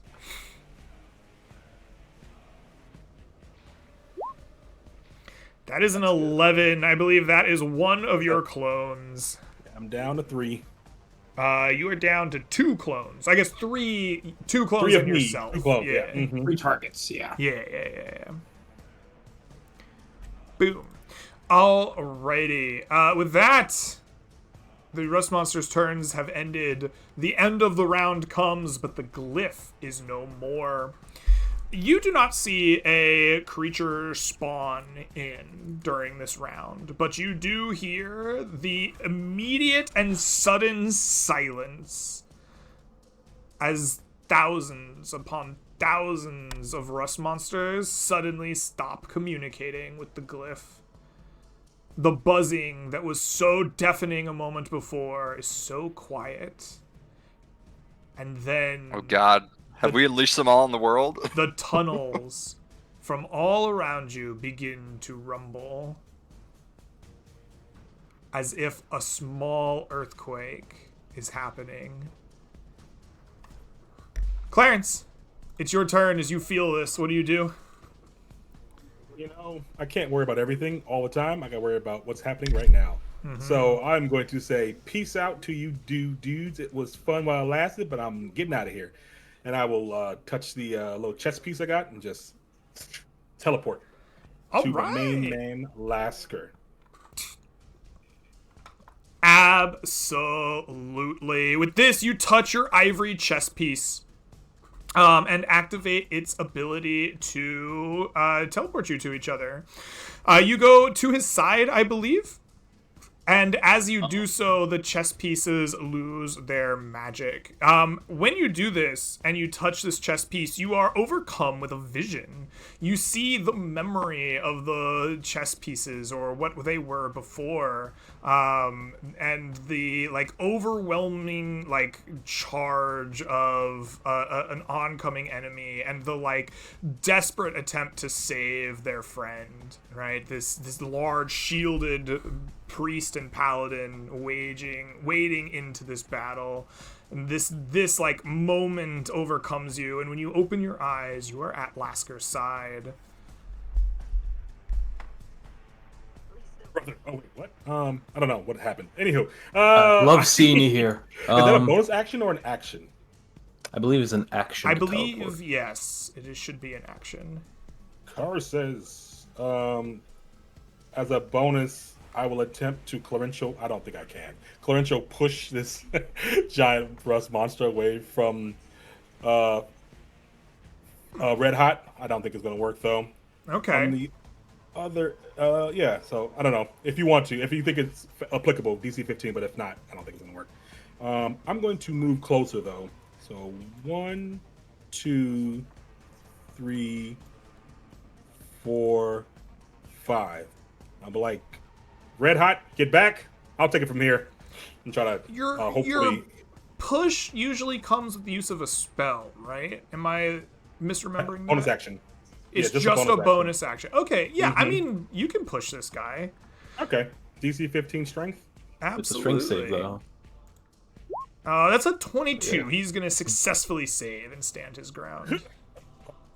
Okay, never mind. Get out of the way. That's the end of my turn. Dagnab, it is your turn. What do you do? So I'm gonna get up and I think the best thing I can do is try to absorb shots. So I'm gonna try to get up in this guy's face, and I'm going to try and strike him with, I think, another my big back scratcher, I guess you'd call it. And let's see how that goes. All right, you get your back scratcher out. This time, though, you're used to him. You hit him true. Wonderful. I'm gonna smash it. Okay, so you First- do. Oh, I didn't even need to, It's but going I to do it be anyways. 15 total damage, it looks like, but he resists non-magical bludgeoning, so he is going to take 8. Oh, okay. Well, the good thing is that I do have a magical thing that I can use next turn. But for now, I will spend a key point to dodge. All As right. I try to be like, come get me. Very good. With that, our rust monster elemental will go again. It is. You know what? It got thunder damaged. Yeah, no, it's all about this little gnome in front of it. That was not Thought cool. so. Yeah. It's gonna make an attack against you, Mr. Frank, with an 18. I think that'll hit you. My AC is 15. I'm gonna cast shield. You're gonna cast Burn one of my shield. slots. All right. It slams down upon you, or maybe one of your mirror images. We don't know, but your magic comes up, shielding yourself from his mighty attack. So he brings his hands down again a second time. This time a 27. That'll definitely hit. Do Go I roll ahead my and let us D20 roll now? and see who he strikes. That is That's going to an be image. one of your images, shattering the illusion, bringing you down to 2 extra copies. Whoops, wrong one. Are you gonna take care of that, Greg? I've got Yep. it. I see you're doing Yeah. it. Fantastic. All right, that is going to largely end its turn, as it has nothing more to do other than try to kill. Frank, you managed to survive. One of your copies is gone though. What do you do? Tell me about moving through my large friend's space. Oh yeah, I mean would you love you to- can do that, no problem. All right, I would love to move to right here, and then I'm going to burn my last first level spell slot and thunder wave him again. All right. And with my cat friend behind me, I can still affect 2 characters. It's spell level +1, so I can sculpt it to send him in this direction. If Okay. he fails and not hit my allies. So there we go. He is going to Level 1. succeed on his Constitution saving throw, but he will take 8 points of thunder damage. That's really unfortunate because I really wanted to move him away from me. Oh, not like I thought he would fail with a. Oh, you +5 con. You rolled well. I think I'm good right here for the moment. And Okay. everybody's saying get away, but I'm not going to take a hit. Lasker, it comes to you. I was thinking about Hunter's Marking because we didn't need this anymore, but these guys might be running through it, so I will keep that spike growth as just a little extra damage. If I'm here, can the rust monster see me? Like, is this like a visual? Yes, absolutely. Yeah, I want to bait them. I want to make sure they see me. I'm a little injured, got a little blood on me. I have a dagger, see if they run towards me. Okay. And I'm just gonna shoot twice at this guy. Am I gonna sharpshooter this? He has high AC, but I think I have to do the first shot sharpshooter. It's the rule. It's in my character sheet at this point. First shot will be sharpshootered. First shot, it wasn't gonna hit anyway. Second shot I will not sharpshooter so I can hit him. Here you go. A 23. Sharpshooter. That 23 will definitely hit. Yeah. 4, I'll add a fat cat to it. It'll do 13 necrotic damage. Right. Yes, because your bow's sick. Oh, it does 13 damage. Let's go. That is 58, which is enough to bloody him before you do anything else. Our big boy is bloodied. He's going to interrupt your turn, and he is going to do what we call slam the earth. He leaps up and comes down like a boulet, diving upon all creatures within 5 feet of him, which weirdly enough is not Clarence. I thought he would get you, but you are not touching. But these two right here are a good friend, Dagnab and Frank. I would love for you to make me dexterity saving throws, DC 14. I will fail. That is a failure. That's 19. That is a success. All right, on a failure, please take for me 17 points of bludgeoning damage and be knocked prone. Dagnab, please take half of that damage and not be knocked prone. You're still up, right? I'm still up thanks to your temp HP. Thank God. Excellent. All right, Laster. I'm gonna try something when I hit him because I don't know if it'll work, but I will try to restrain him. Let me check if there's a size limit to this bow. I don't think there is.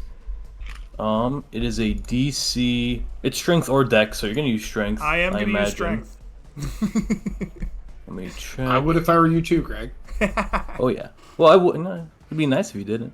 Let's see. Oh, he rolled a 9. He rolled a 4 on the dice. That is a fail. May grasp at restrained. DC based on spellcasting will be athletic, acrobatic. If grappled, it will be restrained until it takes an action to break. Oh, you have managed to restrain it. The twisting, gnarling roots of your bow infest your arrow. And as it hits this creature, it sprouts around it. As it gets up from the ground and it suddenly finds itself restrained by the twisting, gnarled roots. So, he can't move. Advantage on all attacks against it. Has disadvantage on all attacks. Absolutely. And my turn. All right, with that, it is the rust monster's turn, and boy, howdy do they take the bait. They come rushing up to you, trying to get in your face. Both of them are going to be taking 16 D4 damage. You can roll twice or once for both? Either way you'd like to do it. I'll do once for both. Okay. 39. They both die! They don't even make it to you. They erupt in, like, gouts of little... oh, that's the wrong one. Gouts of flame as they run across this thing. Their body gets shredded. Like, they don't even make it to you. Whew. Looking confident even though I was shitting bricks. All right. At the end of the round, the earthquakes get worse. Around you, tunnels seem to be collapsing. Tick down here. Clarence comes to you. What is your action as you face down this elemental that is restrained? Well, Greg, I don't know what to do. I want to take advantage of this restrained creature and blast him with my new Kamehameha, but I also know the wise thing to do, so I am going to gather up and start writing something.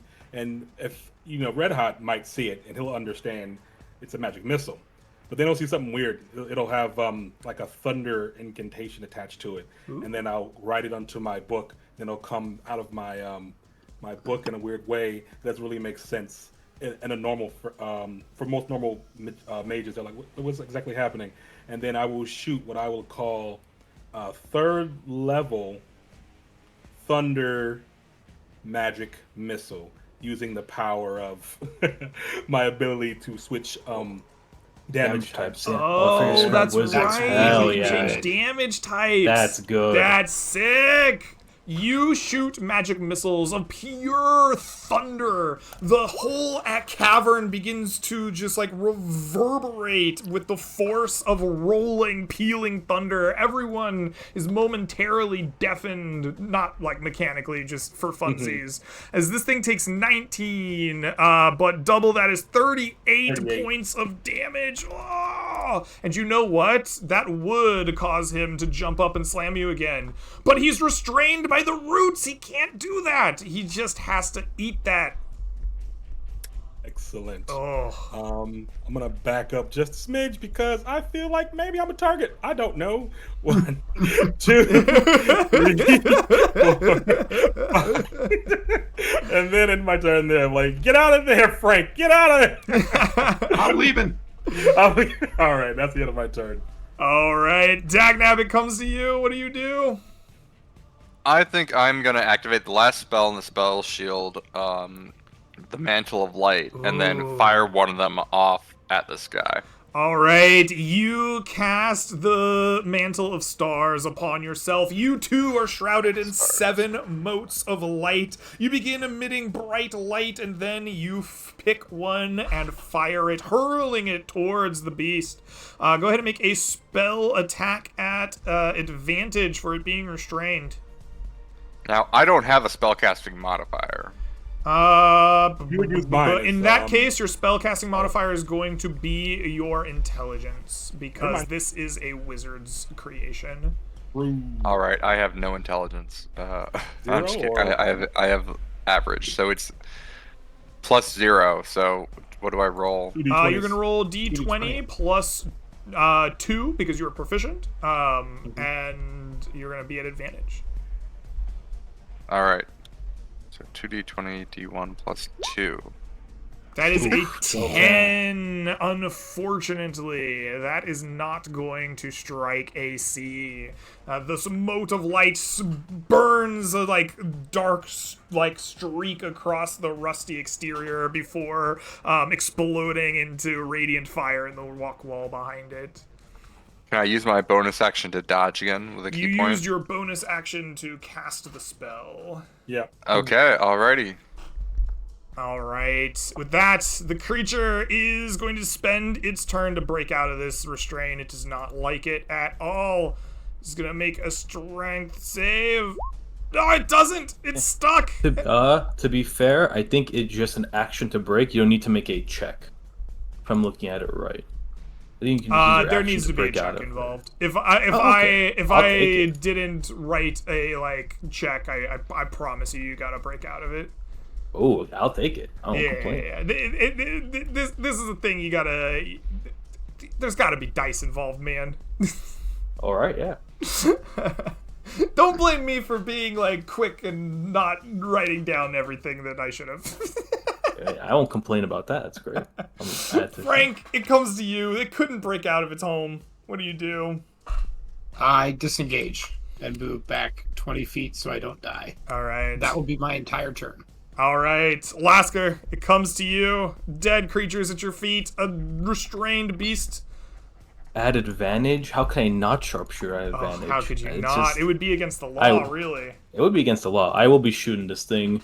I'll just shoot twice at it. There's another creature I'm looking at. One, a 15, and a 17. Those will both hit. Oh, okay. First shot will be 25 necrotic damage. Second shot would be 16 necrotic damage. Oh, that's enough! The creature dies. It falls. It explodes, not in a damaging way, but just in a, it's made of rust, and it just becomes powdered rust everywhere, filling the chambers around you. Alright. Can I, quick reach in and grab its core?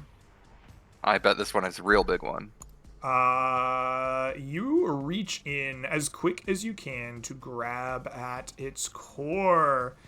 Go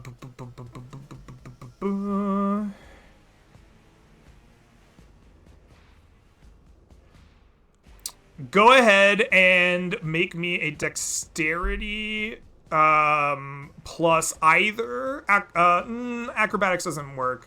Sleight of hand, I think, makes sense here to grab at it really quick. Dex sleight of hand, or Okay.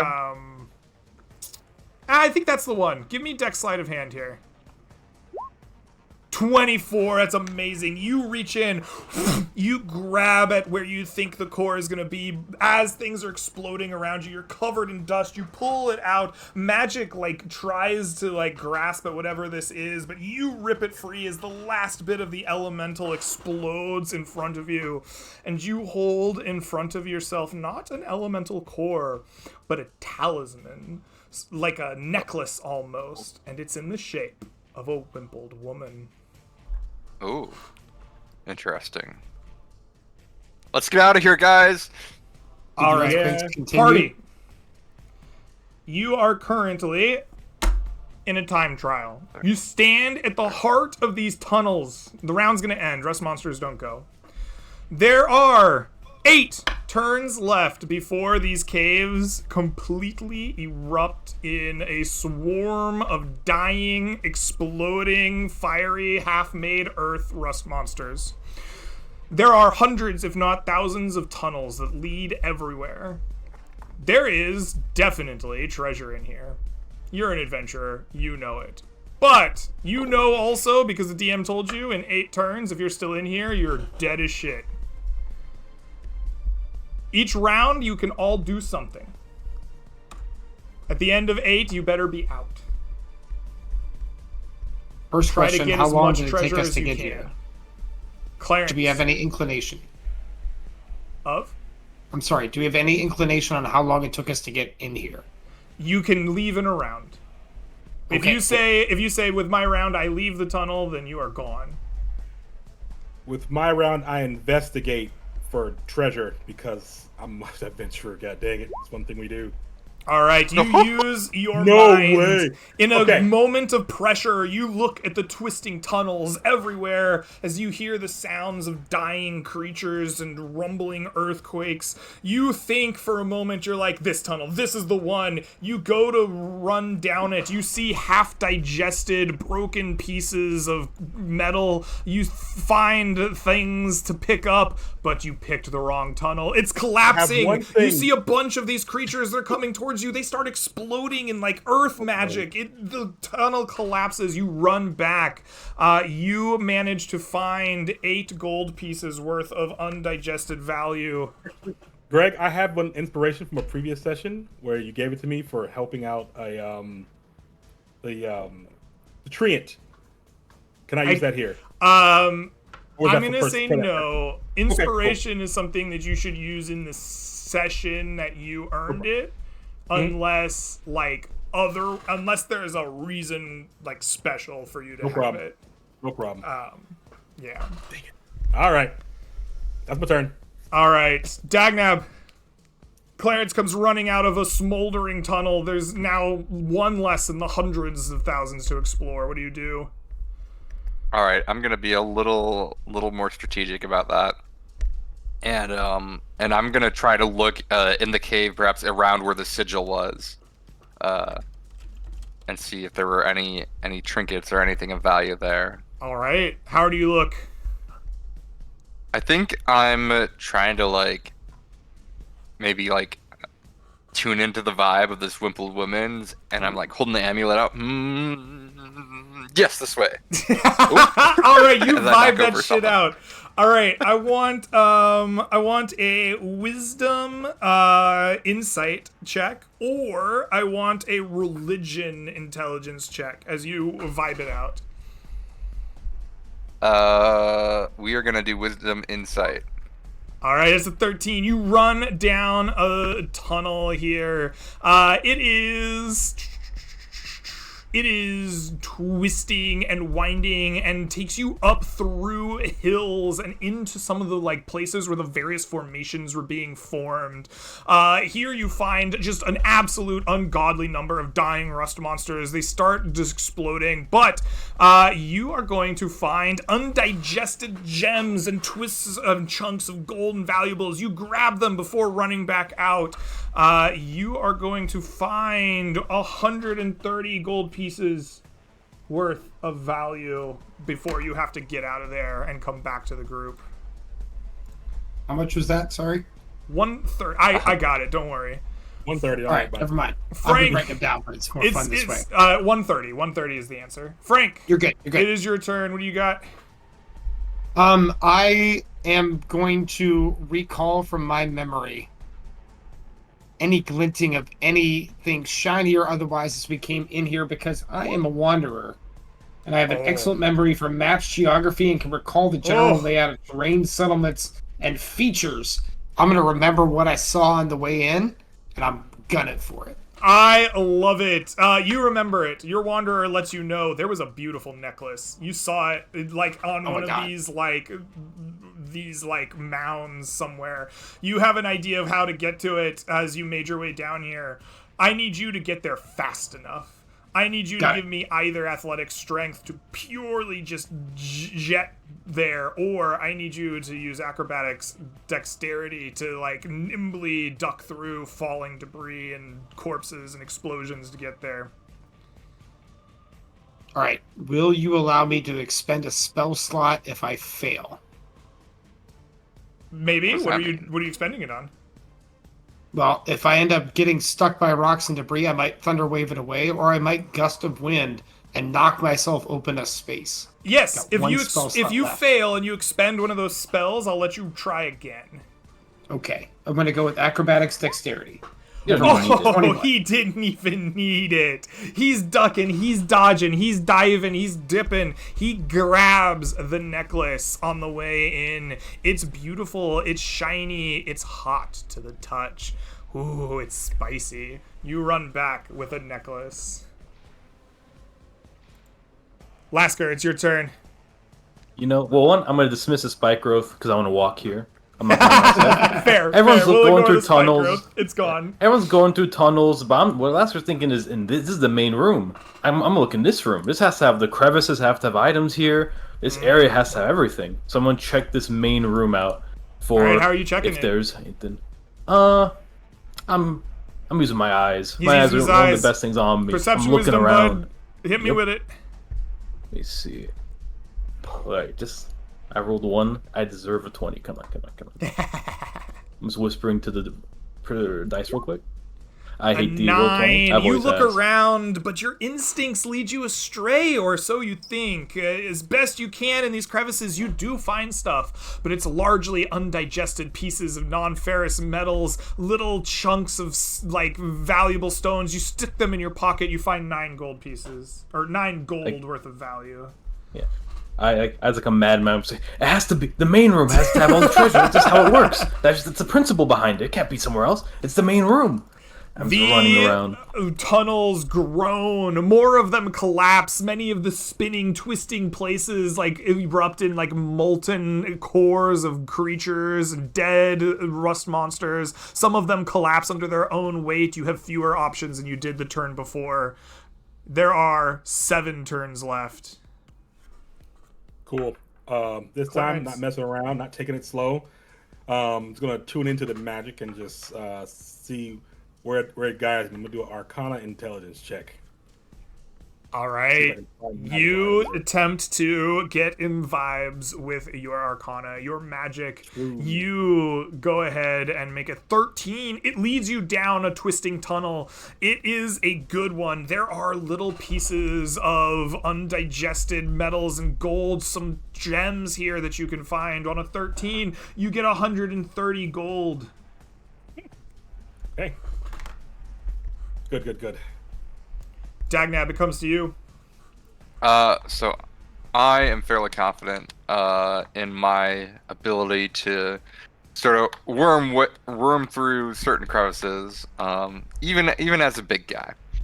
And I think perhaps being big might help me, like jumping across some chasms and stuff. So I'm gonna try to use my acrobatic skills to All right. try to get to hard to reach places. You pick some of the like already collapsed tunnels and places. You try to leap from stone to stone to find what you can find. Go ahead and roll me acrobatics dexterity. That's a 14. You pick an okay chasm. You jump from place to place. You eventually do find some of these like gold, like undigested bits of it, some gems. You stuff it in your pockets. You get 140 gold before making it back. Frank, comes to you. Well, What do I you was do? going to find Dagnab, but he just jumped away from me because I want to touch that amulet and do something. But for now, I will use the ability to see clearly in the dark, even with the smallest bit of light. Plus, I know Dagnab is shining bright, which gives me Yeah. enough light to see around him. If there's a bunch of crevices down there, I'm going to look down them and see if I can see anything glinting in that. All little right, tiny you bit of light follow out of the darkness. behind him in the dark, and you use the shining motes of light, the stars he is mantled in, to find places you might not have found before. Go ahead and give me a perception wisdom check here. That's not very good. With a 3. We're only on round 7, so you do not take any damage or have untoward things happen. But unfortunately, in these dark crevices lit by motes of light, you are only able to come away with 3 gold in value. Wonderful. I'll yell to Dagnab that I need to see that amulet. All Dude, it's my right, turn. Lasker, what do you do as you finish your frantic churning from the round before? I run around. I think, you know what? Maybe they put in tunnel. And what I'm gonna do is I'm gonna use survival. I guess I want to find the least traveled tunnel because you don't visit the treasure room often. It's very it's a rare occasion. Okay. So I found a least traveled tunnel, then go down that one because that has the treasure. I like it. I like it. You try to find the least traveled down tunnel. Go ahead and give me survival wisdom to track the most and least tunnels. Go. Survival. 15. 15. You chose pretty well. You come to the end of it and you find a, like, maybe not a treasure room, but definitely a repository of some point. And you find lots and lots of gems just stuffed away here, all in bags even, almost as if done by human hands. You find 150 gold in value. Are the bags bloodied at all, or are they like very weirdly clean? I mean, they're old, they're dirty, but I wouldn't say they're bloody, no. Okay, which is interesting. All right, Yeah. run down. Yeah, it works. That's keep doing it. All right, it's the end of the round. We are on we have 6 rounds left. Clarence.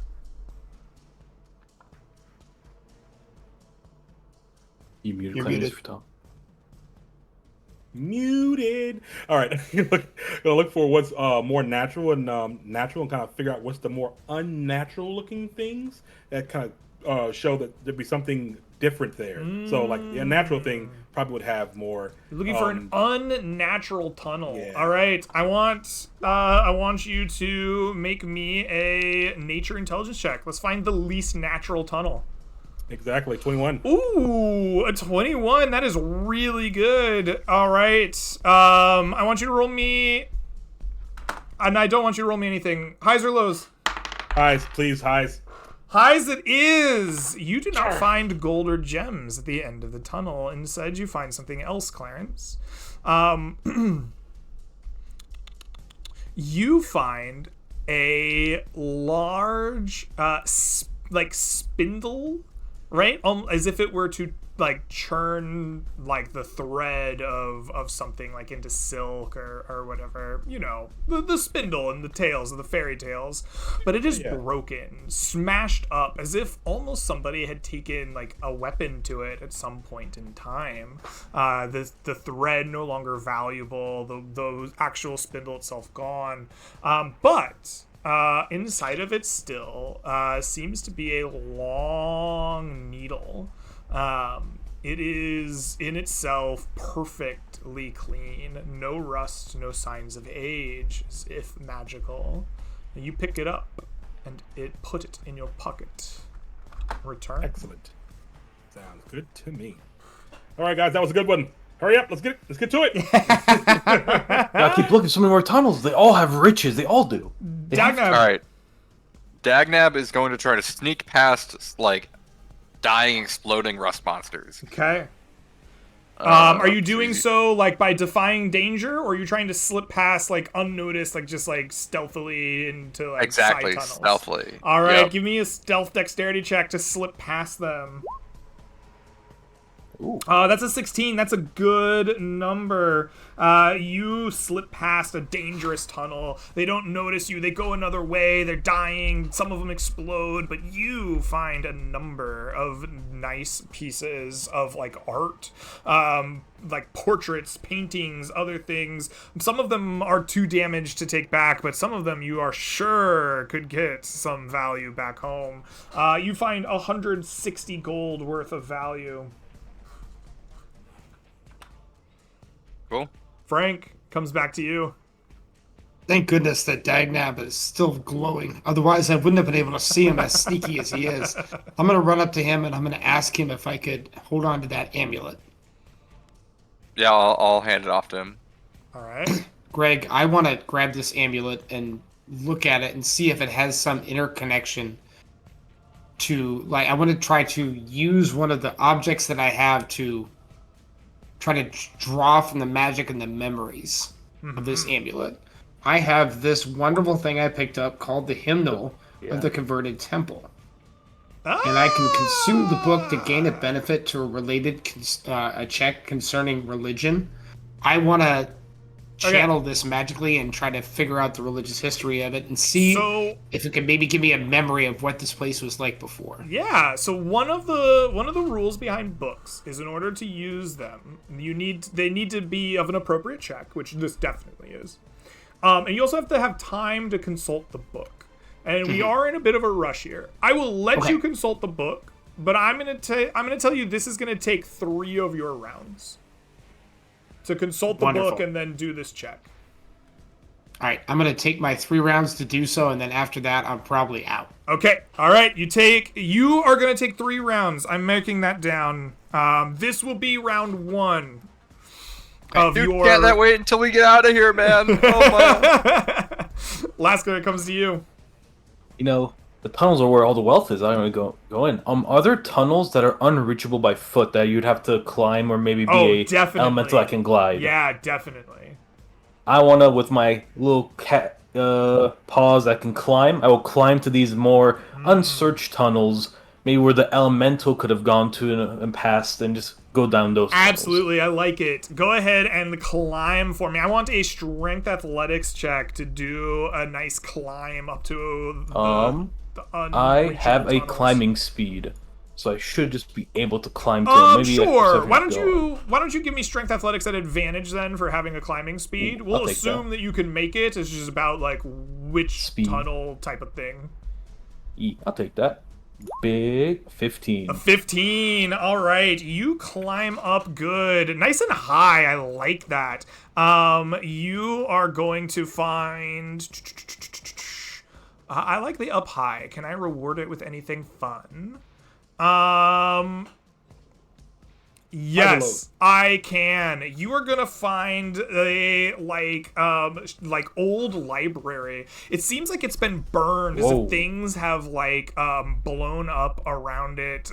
Maybe these like dying rust monster skulls that you see everywhere. But amongst the treasures is a big crate of scrolls, and you just start stuffing scrolls in your pockets before take you them have all, to yeah. run out of there. You get 5 unidentified scrolls. I'll take that. Clarence and Frank, I got Christmas for you, wherever the holiday is in this world. I'll take them all. All right, Sick nasty, brother. Sick nasty. Clarence, it comes to you. What do you do? I think I'm gonna see where everybody has started to go. So one's gone up, one's gone down, one's gone big, one's went dodging. I'm gonna see where everybody's went. I'm gonna go use my history of that information to go another path, and I'm gonna shoot my motes of light and just shoot down the way and just see if they'll help me figure out, like, create a new path that no one's been through yet. I'm gonna create my own. All right, way, you I just guess. start blasting. So anyway, roll me an Arcana intelligence check as you blast down these tunnels. Pew! 16. You blast a bunch of rust monsters. You didn't see them. They like fell out of the ceiling. They explode. There's elemental magic everywhere, but that tunnel over there wasn't there a minute ago. It got knocked open. You run down it. Inside that tunnel, you find 160 gold worth of gems. Nice. All right. That was actually the beginning of a round with Clarence. Which means that before that even happened, the tunnels got more dangerous. Everything around you is now potentially harmful. Clarence, you were successful. You were not harmed. But Dagnab, it comes to you as you're hopping about with their motes of light. You see the tunnels collapsing under weight. More and more and more rust monsters piling in. What do you do? So I want to sort of follow in Clarence's wake as he's blasting rust monsters left and right, and I want to sort of deftly dance between them and try to be like plucking out earth elemental cores or these cores. You try to pluck as many cores of these creatures as you can nimbly. Absolutely. Have you rolled pure acrobatics dexterity yet? I don't know if I have. All right, then go ahead and roll it this time. That is an 18. That is successful. You find lots and lots of cores. They're everywhere. You start plucking as fast as you can. You find 180 gold. Frank, you're studying a book. This is round 2. Round 2. Lasker. Dangerous tunnels, but that just means there's more loot down them. That's what it has to mean. They spawned in. I'm running. And actually, there's a lot of monsters about. I'll try to be more cautious. Being more stealthy to avoid the gaze of these monsters. Get through a tunnel that's a bit more infested. Because they're guarding the loot, that means. Alright, you choose a monstrously infested tunnel. Rust monster queens as far as the eye can see. You go ahead and try to sneak past them. Go ahead and give me a stealth dexterity check. I will. 15. That is a 15. Alright, this is gonna be a choice. You get caught. Rust monsters start trying to attack you. You're gonna grab some treasure. It's yours. You put it into your pockets. You can either get more treasure and take, like, wounds and damage. You can either abandon the treasure and take only damage, or you can sacrifice treasure you already had, like the, in your case, you picked up scrolls. You could sacrifice scrolls to these creatures in order to get away without taking wounds or damage. These are rust monsters. Let me think. Let me think. They don't care about gold, if I remember. I think it's a... Gold is non-ferrous. They cannot digest it. I have daggers and arrows. If I gave all my daggers, could I give them food?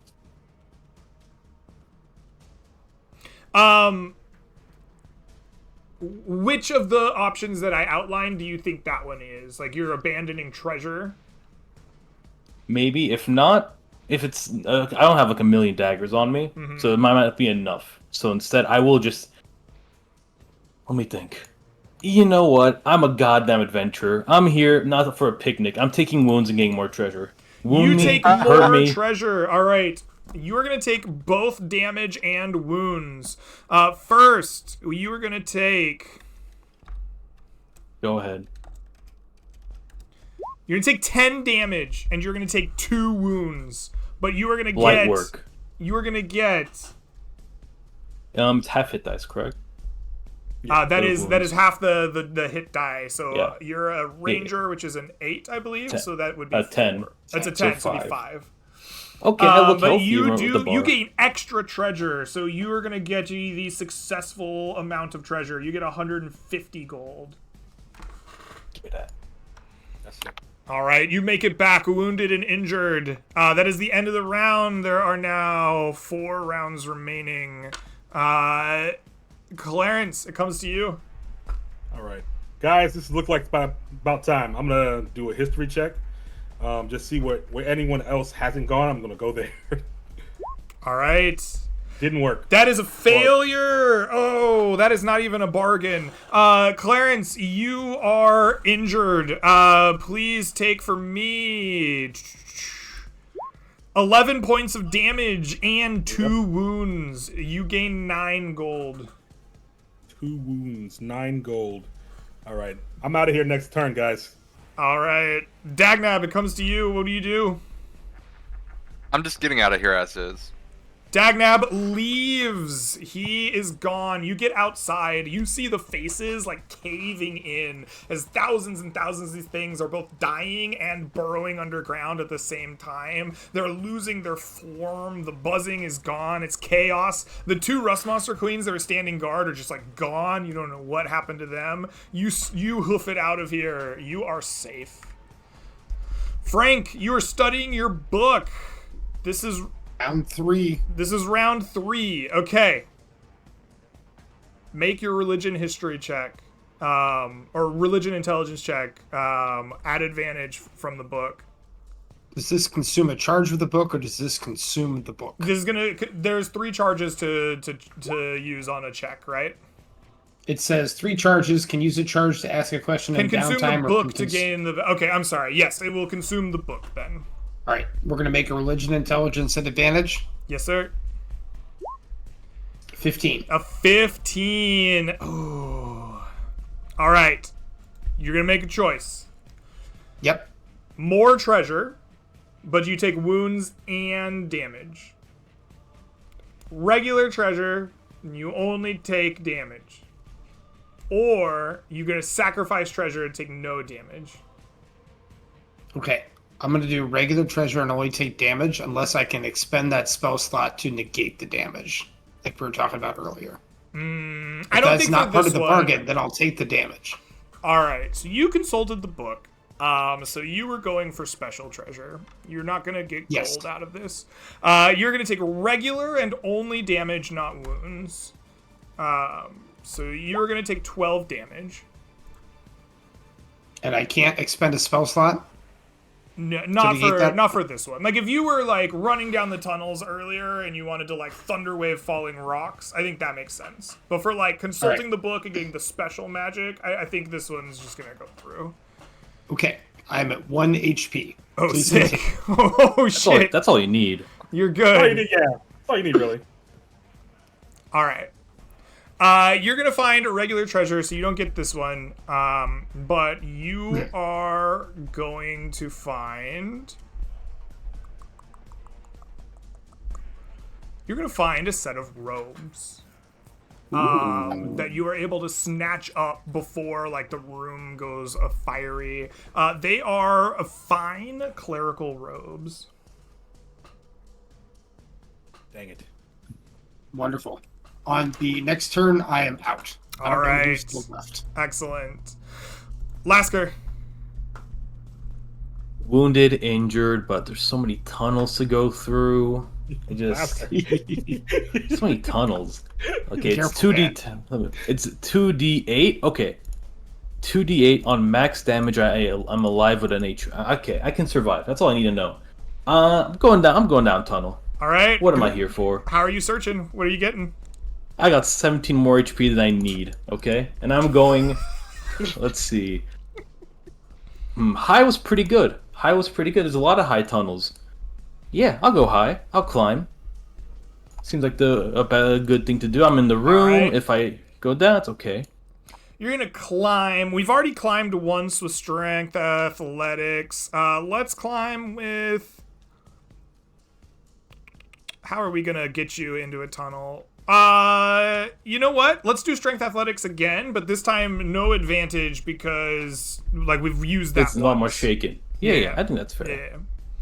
Almost. I don't want to go down. Tunnel's a little dangerous, you know. Mm-hmm. Athletics. For horror, because I'm doing it again, I won't get advantage for the climbing speed thing. Athletics. 6. Ooh, that is a fail, just outright. That's unfortunate. We're gonna take some wounds and damage here. Please take 13 points of damage and 2 more wounds. I have 4 more HP than I need right now. That's all I have. All right. 13. If any encounter happens outside, though, that's okay. All right, we're in the HP. final 3 rounds remaining. The tunnels gain more dangers. Clarence, what do? I am Audi 5000. Clarence leaves. He finds Dagnab sprinting through crumbling faces in the hills. You run hard, trying to catch up. You eventually will be safe. Frank, I'm afraid I need to exit as well. you run out. You make it out. You leave the tunnels and death behind you, chasing after your friends through the crumbling faces. Lasker. I was thinking. I'm leaving. I think it could be under a tunnel, but then I see my left arm isn't really working as it used to. I have a limp, some fur's missing off of me. Like, you know what? I'm good. And I'm just gonna walk out. Yeah, I'm leaving. All right, you leave as well. Party. You have managed to survive the crumbling tunnels. As the last of you leave, you turn around and you watch as crumbling faces pour in on themselves. The creatures die by the thousands inside these tunnels, sealing them and whatever was left behind forevermore. You stole what you could. You defeated these creatures. You think the Tarnished Hills will be safer than they were before you came here. You take a moment to take stock of yourselves. Some of you very injured, very wounded, some of you less so. All of you tired. You have no exploration points left in the day. You see the stars in the sky, and you must rest. Party, as the Greg. 4 of you come together, count your spoils, and you rest the night. What is it like? Well, my question to you, Greg, is can I hug my mule chicken wing, smile at everybody, pull out my little traveling stone, and head home? Or do Absolutely. we need to rest the night? Yeah, no, think I we mean, should go if home, you boys. pull out the traveling stones, you can sleep in your own beds immediately. You know, I think we have an operation to do back at Antrim. Let's get to it. if you guys want, you know, I'm good for more adventuring. Blood like spurts on my head more. Good. From like a head I don't get. Let's I don't get you get back hit. home, bud. Can I hug him and then smash his traveling stone? on his You hug forehead me. and I send him go back? limp unconscious when you hug me. I go.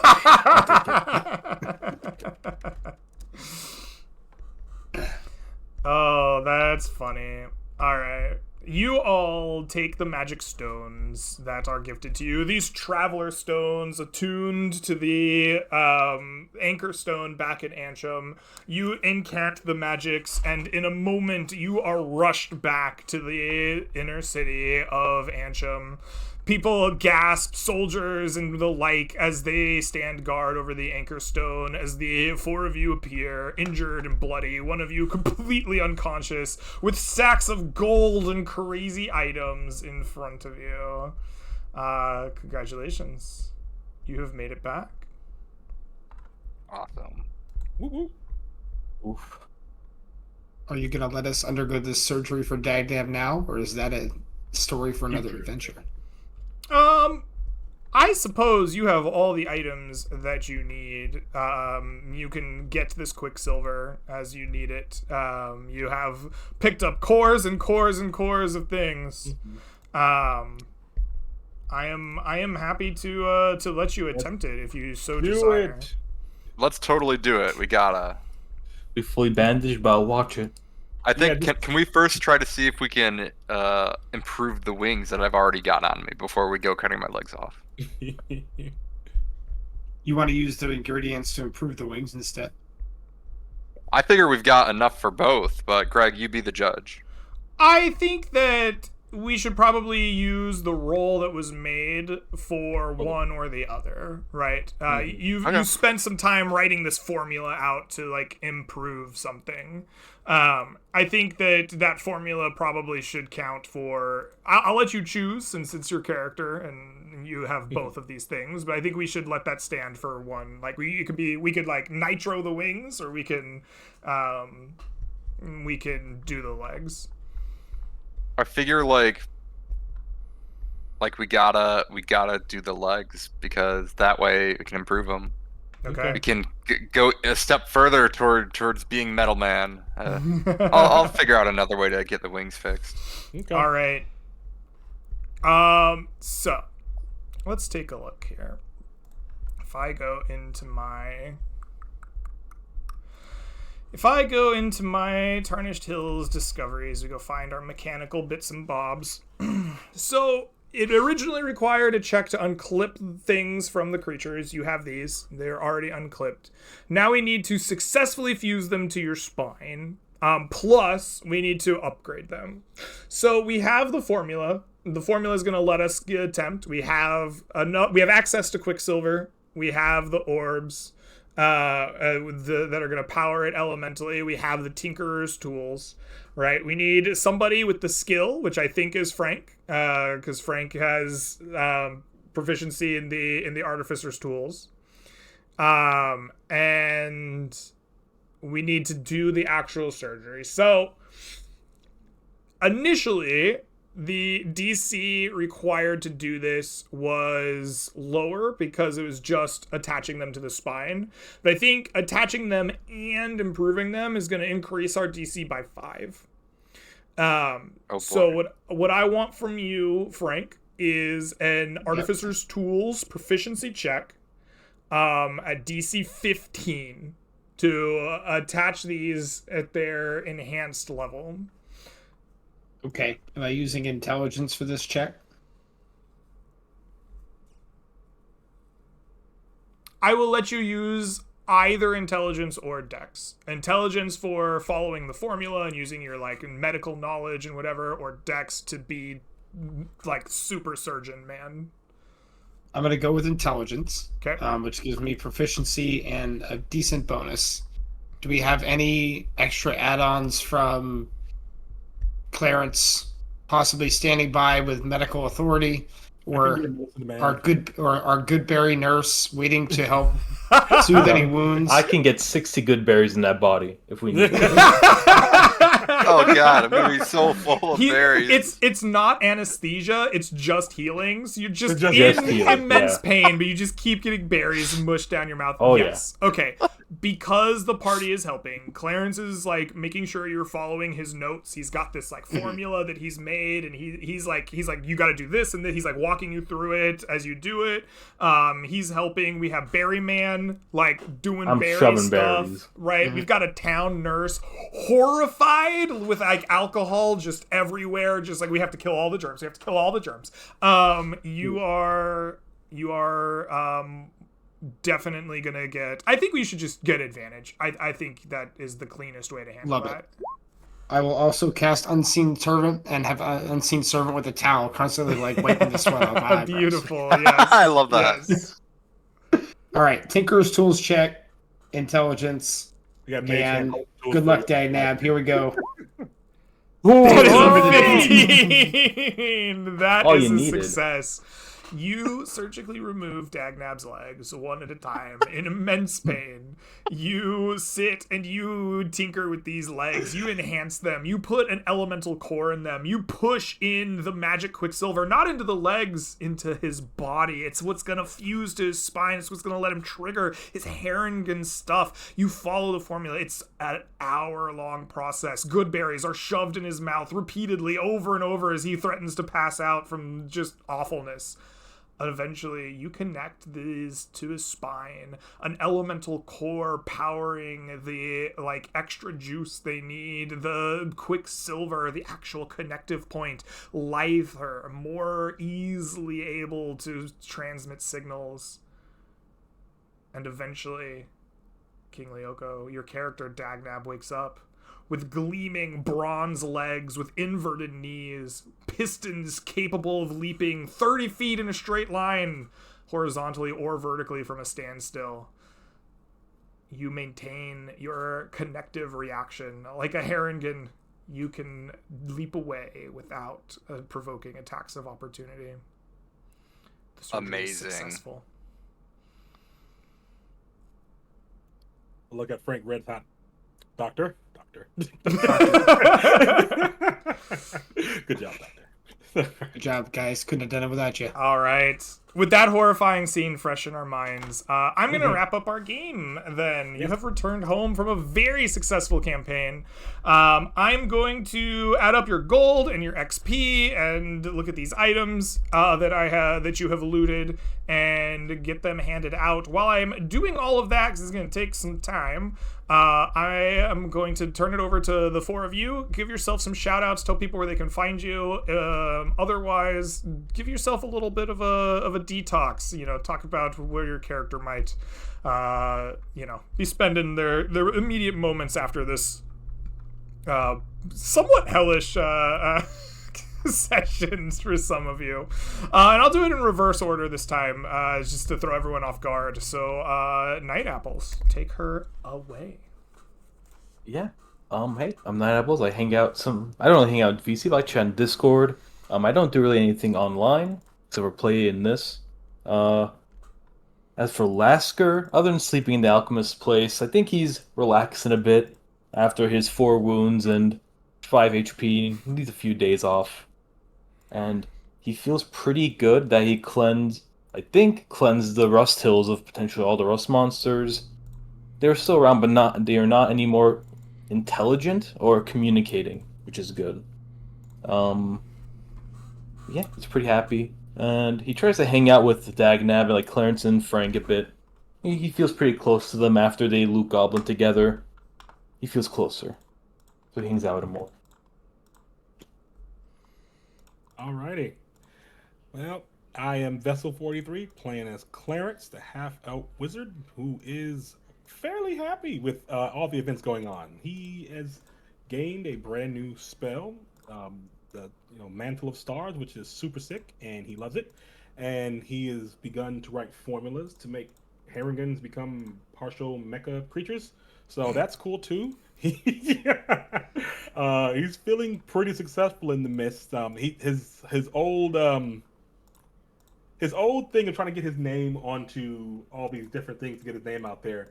While it's not going exactly the way he planned because he wanted to create more stuff, he also realizes he needs to use money to buy spells because you're a wizard, you gotta buy spells. So he's cost a lot of money. But he feels pretty successful and pretty happy with things. But next he just wants to investigate and probably learn more about spell learning and creating new spells with the Star School or whatever we're calling this little area of life, because it's really cool and interesting, and it's something that's not really back on the mainland. So he maybe can get his name out in the world that way, just learning and creating old or lost spells, becoming famous that way. So he's pretty happy. Awesome. Shadow. Frank is bragging and getting massively drunk because he just surgically attached legs to a rabbit and the rabbit lived. So he is just living up the high life and enjoying his downtime for sure. As for me, I'm Scarlet Shadow. You can catch me on Twitch. Scarlet Shadow with 2 W's. It's Dragon Warrior Randomizer Summer Tournament time. It starts tomorrow with our reveal show, and then for the next 2 months or as long as I last, I'll be racing all the time. Lots of fun. Always an interesting time, and the competition is going to be crazy fierce. There's over 60 people again in the tournament, so it should be a lot of fun. You're going to catch me doing a lot of that here in the next few weeks. All right, King Lyoko, you're up. Well, I think that Dagnab is living up his best life, leaping from rooftop up to rooftop, and then gliding down. And yeah, I'm always hanging around. Yeah, I'll be here. No, don't really have anything else going on. Okay. I need to roll a couple more dice, and then we will be good to go. Oh boy. Yeah, what about the next? I think the next venture is the Grimoires, right? Yes, grimoires have been spotted in the Twilight Forest. People are gonna go see what they can find about them. Nice. So fun. Dagnab, you gonna keep those Tinker's tools, or you gonna let me buy them off you? Oh, absolutely keep them because we got to keep making more mods. You know. Yeah, you're the modder So now. you're keeping them, or I'm keeping yeah. them to make mods? Okay, you're keeping them. Got it. All I'll right. find You're not more, the only don't one worry. who's got skills, man. That's why I asked. All right, gang. I want you to take home for this session 1,062 experience points each. 1,062. Woo! Level up. Level I 5, also want big you to level take 5. home 387 gold pieces each. 387 gold. So much. Sorry, that was how much experience? 1,062. 1,062 and then 383. Question to Lasker. The potion of clairvoyance you used was the one you picked up earlier in Yeah, the session, yes. right? Okay, so that one Yeah, is yeah. consumed. So loot-wise, I'll go over all the things that we have looted and earned, and then the rest of you, and then we'll like go through and claim / roll for it or whatever. First things first, we have a bundle of Comet bolts. These are bolts, they do radiant damage, and they are they do extra stuff inside the lunar bows or the lunar crossbow. They're can be used as arrows or bolts to chill. The next is the... Oh yes, the next is the Talisman of the Wimbled Woman, which is as follows. The Talisman of the Wimbled Woman grants the wearer +2 wisdom to a maximum of 20. It also grants +2 to all religion checks. The next thing that you pulled out is Necklace Fireballs. This Necklace of Fireballs has 6 uses.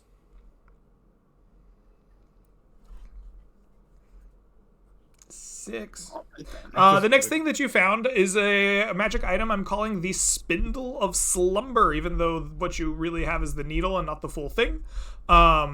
You can use an action to stab with this spindle, treating it as an improvised weapon and making a melee attack roll against a creature within reach. On a hit, you deal 1 magical piercing damage, and the creature makes a DC 15 strength saving throw, or it falls into a magical slumber as the sleep spell for 2d4 hours. A sleeping creature awakens when it takes damage, or a loud noise occurs within 50 feet of it. The enchanted slumber is infectious through touch. When a creature uses an action to try and shake or slap a sleeper awake, it makes a DC 15 strength saving throw, or it falls asleep for 1d4 hours. I love that. The needle will break when you roll a 1 on a weapon attack roll using it, dispersing its sleep magic in a 30-foot radius. Each creature in the radius makes DC 15 strength saving throw or falls asleep, as described before. Is this strength or constitution to avoid falling asleep? Strength is what I have here. Okay. Okay. It probably should be constitution, but I got strength, so that's what we're going with, because I've wrote it. And not only did I write it once, I wrote it 3 times in the description. Oh, You Yes. literally have to Yes. hold your eyelids open. You have to like power through that shit. All right. The next thing we have are 5 unidentified scrolls, which are as following: Arcane Lock. We have Sky Right, and then we have 2 scrolls of Healing Word, and then we have a final scroll of Fireball.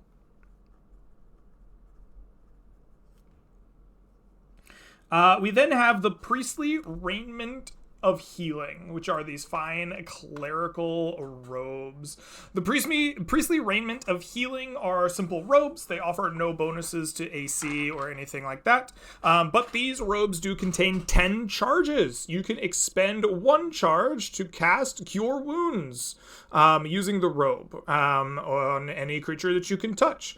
You can spend extra charges to upcast Cure Wounds to any spell level that you currently have access to. So you couldn't use all 10 charges to cast a level 10 Cure Wounds if you don't have the ability to cast level 10 Cure Wounds. That makes sense. But you can upcast them that way. You can also spend up to 3 charges to cast Mass Cure Wounds. This one cannot be upcasted. It has have to be 10 a cleric? charges. When the charges are used up, it becomes robes. They're nice, cool robes. Do you have to be a cleric, Greg? No, you just have to be attuned to the robes. Ooh. Okay. Okay. Well, I imagine you have to be able to cast spells too, probably. You don't necessarily have to be able to cast spells. For the spell slot thing, we'll just do some math. Be like, if you were a spellcaster, what spell slot would you have Gotcha. access to? Yeah. And for that, we would count it as a cleric. If you have no spellcasting classes, like if you're a fighter, we would just do the math as if you were a cleric. Gotcha. All right. So let's go to the top. We got a bundle of comet bolts. Anybody want some bolts? Shoot in their weapon. Lasker. If it's also as an arrow, then for sure. Yeah, you can use it as an arrow. Yeah. Oh yeah, I want those. How Go many for are it, there? man. All right. It is a bundle of 10. Ooh, I'll take Oh, wait, that. so they can be used as arrows. Yes. And remind me what they do? They deal radiant damage. They're magical. Oh. And And then if they they fire have from like the bolt, extra they do another pluses thing. and stuff for being shot with the Well, bow. one of my weapons is technically a short bow. I may want to roll off with you. I'm down to roll. All right. Okay. Give me I think it's D100s. Highest, take it. Did Lunar Bowl person die? I don't know. I think Esker has it. Oh, 3. Yeah, you got that. All right. Dagnab, So how, one many bundle is of this? 10 comet bolts is yours. gotcha. Uh, Wonderful. We have the Talisman of the Wimbled Woman. Who would like to lay claim to the talisman? Oh, I gotta. For a monk to have extra think wisdom. I think I should as well for spell casting. Yeah. Okay. I'm gonna roll for it too. Okay. It's kind of sick. I mean, I feel like we should kind of all roll on this one. Go for It's it. pretty Yeah. good. Yeah. Let me ask you, Dagnab, do you have 20 wisdom already? No. Ooh, so that's extra Oh, AC. that's- Oh, That's dude. again. Oh, Sorry. Well, the wizard of all people? Oh my god. I'm I going mean, to save my I- roll for another I time. think it's good. I'll do it because I said. All right. Clarence, the Talisman of the Wimbled Woman is yours. Yeah. Talisman of Wimbledon. Next All right. we have a necklace of fireballs. It has 6 uses. Rolling. Rolling. Yep. Yeah, I think that's a roll. Oh yeah, rolling. All right, we got That's not gonna be enough. 4 applicants. Nope. Clarence is Nope, getting it. it's Clarence. Oh, no. I'm sorry, guys. I didn't mean to do this. That is Getting all the for good stuff. Clarence. Please take home a necklace of fireballs. It has 6 uses currently left. Next we have the Spindle of Slumber. Would anyone like the Spindle of Slumber? I'm gonna switch Sure. one out because I feel bad. I'm going to pass on this one. I'm not. Okay. My roll would be improvised. You don't want to with stab that. somebody with it? I have more. It would I'll be- try. Greg, be you don't good. know how much I love being a stab wizard, but it's not really fair for me to roll on this Oof, one. no. All right, so it sounds like Lasker and Dagnab. Dagnab, Dagnab. please take the Spindle of Slumber. It is yours. Can you put in the text for that at some point? Somewhere? Yeah, give me half a second here. Just because that was a lot. It was, but it's cool though. And I gained a +1 hit. I tried to make more items that are cool, but maybe whose power level isn't overwhelming. Yeah. The spindle sound. If it was a melee character, I'd 100% go after it. Thank you it's so kinda- much. It's kind of good on wizards too if we get stuck. But I could see, yeah, it's kind of like, all right, I missed with my one All turn. right. We have 5 unidentified scrolls. Do you want to go through them individually or as a bundle? Do I'm going to ask for individual Okay. because Yeah. I really will highly value the fireball scroll I think you should take fireball for sure. because I don't have that spell yet and I'm an evoker. Okay. Mm. I think that's fair. Sounds like you're getting a fireball scroll. Shadow. Let's put Love that it. on your character sheet. Scroll of Arcane Lock. Anybody want that? I do if no one else does because I want to learn it. I'll roll on it. All right. We'll roll on it. I don't care about it. Don't care about it. Go ahead and give me 2 D100s then. Highest will take it. It's all All you. right, Frank, All right. please take a Scroll of Arcane Lock as well. Scroll of Skywrite. Anyone interested in Scroll of Skywrite? No. If no one. Well, you know, if nobody else wants it, I'll I take mean, it. I'll- if no I'll one take it. if no one wants it, I will roll on it. Or Let's roll on it. Never mind. I'll let one of the wizards have it. Hey, so we're they just can gonna get to actually learn it, yeah. learn Yeah. it. Yeah. I want to learn it. I'm a All nerd right. nerd. Are we I'll do it. rolling on it, or are we giving it to Clarence? give it to Clarence. If All he right. wants to learn Clarence. it, then it's his. Clarence. I would use it as a consumable. Please only. take it.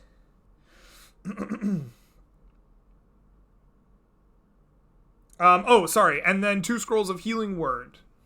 I'll roll on that. Oh yeah, rolling for those. I think we should all roll on these. All right. Do we want to take like the 2 highest rolls? Get Sure. one each. That sounds Yeah. good to me. Yeah. Everyone that's roll fair. 2 highest. Will take 1. Woo, not me. Oh, I'll take it. Okay. All right. That looks like Frank and Alaska. Each of you take a scroll of healing word. Cool. And lastly, we have the priestly raiment of healing. Who would like the priestly Please. raiment of healing? Oh yeah. Yeah. Yeah. It's armor, right? So I could wear my normal armor with it. The robes. Yes, you could wear armor underneath a robe. That seems possible. I've seen anime Okay. where that happens. Yeah, I'll roll then. Yeah, okay. anime. That's fine. Make your roll. Dude, you're basically a No! cleric now, Wes. Oh, there. Oh, my Oh, gosh, there you go. you got a This lot. would be so good for you. Now I'm a healer. That's All why I right, wanted it so Lasker, bad. Excellent. the priestly raiment of healing is yours. And with that, everything is accounted for. Party, thank you for playing with me. I hope that you had a good time, chat. I hope that you enjoyed watching. I know it's been a while since we streamed. I'm glad you came and hung out. We will see you next weekend for some more Myths. Until then, have a great rest of your day, night, week, or whatever it is till I do see you again. And I'll catch y'all next time. Peace, everybody. Peace.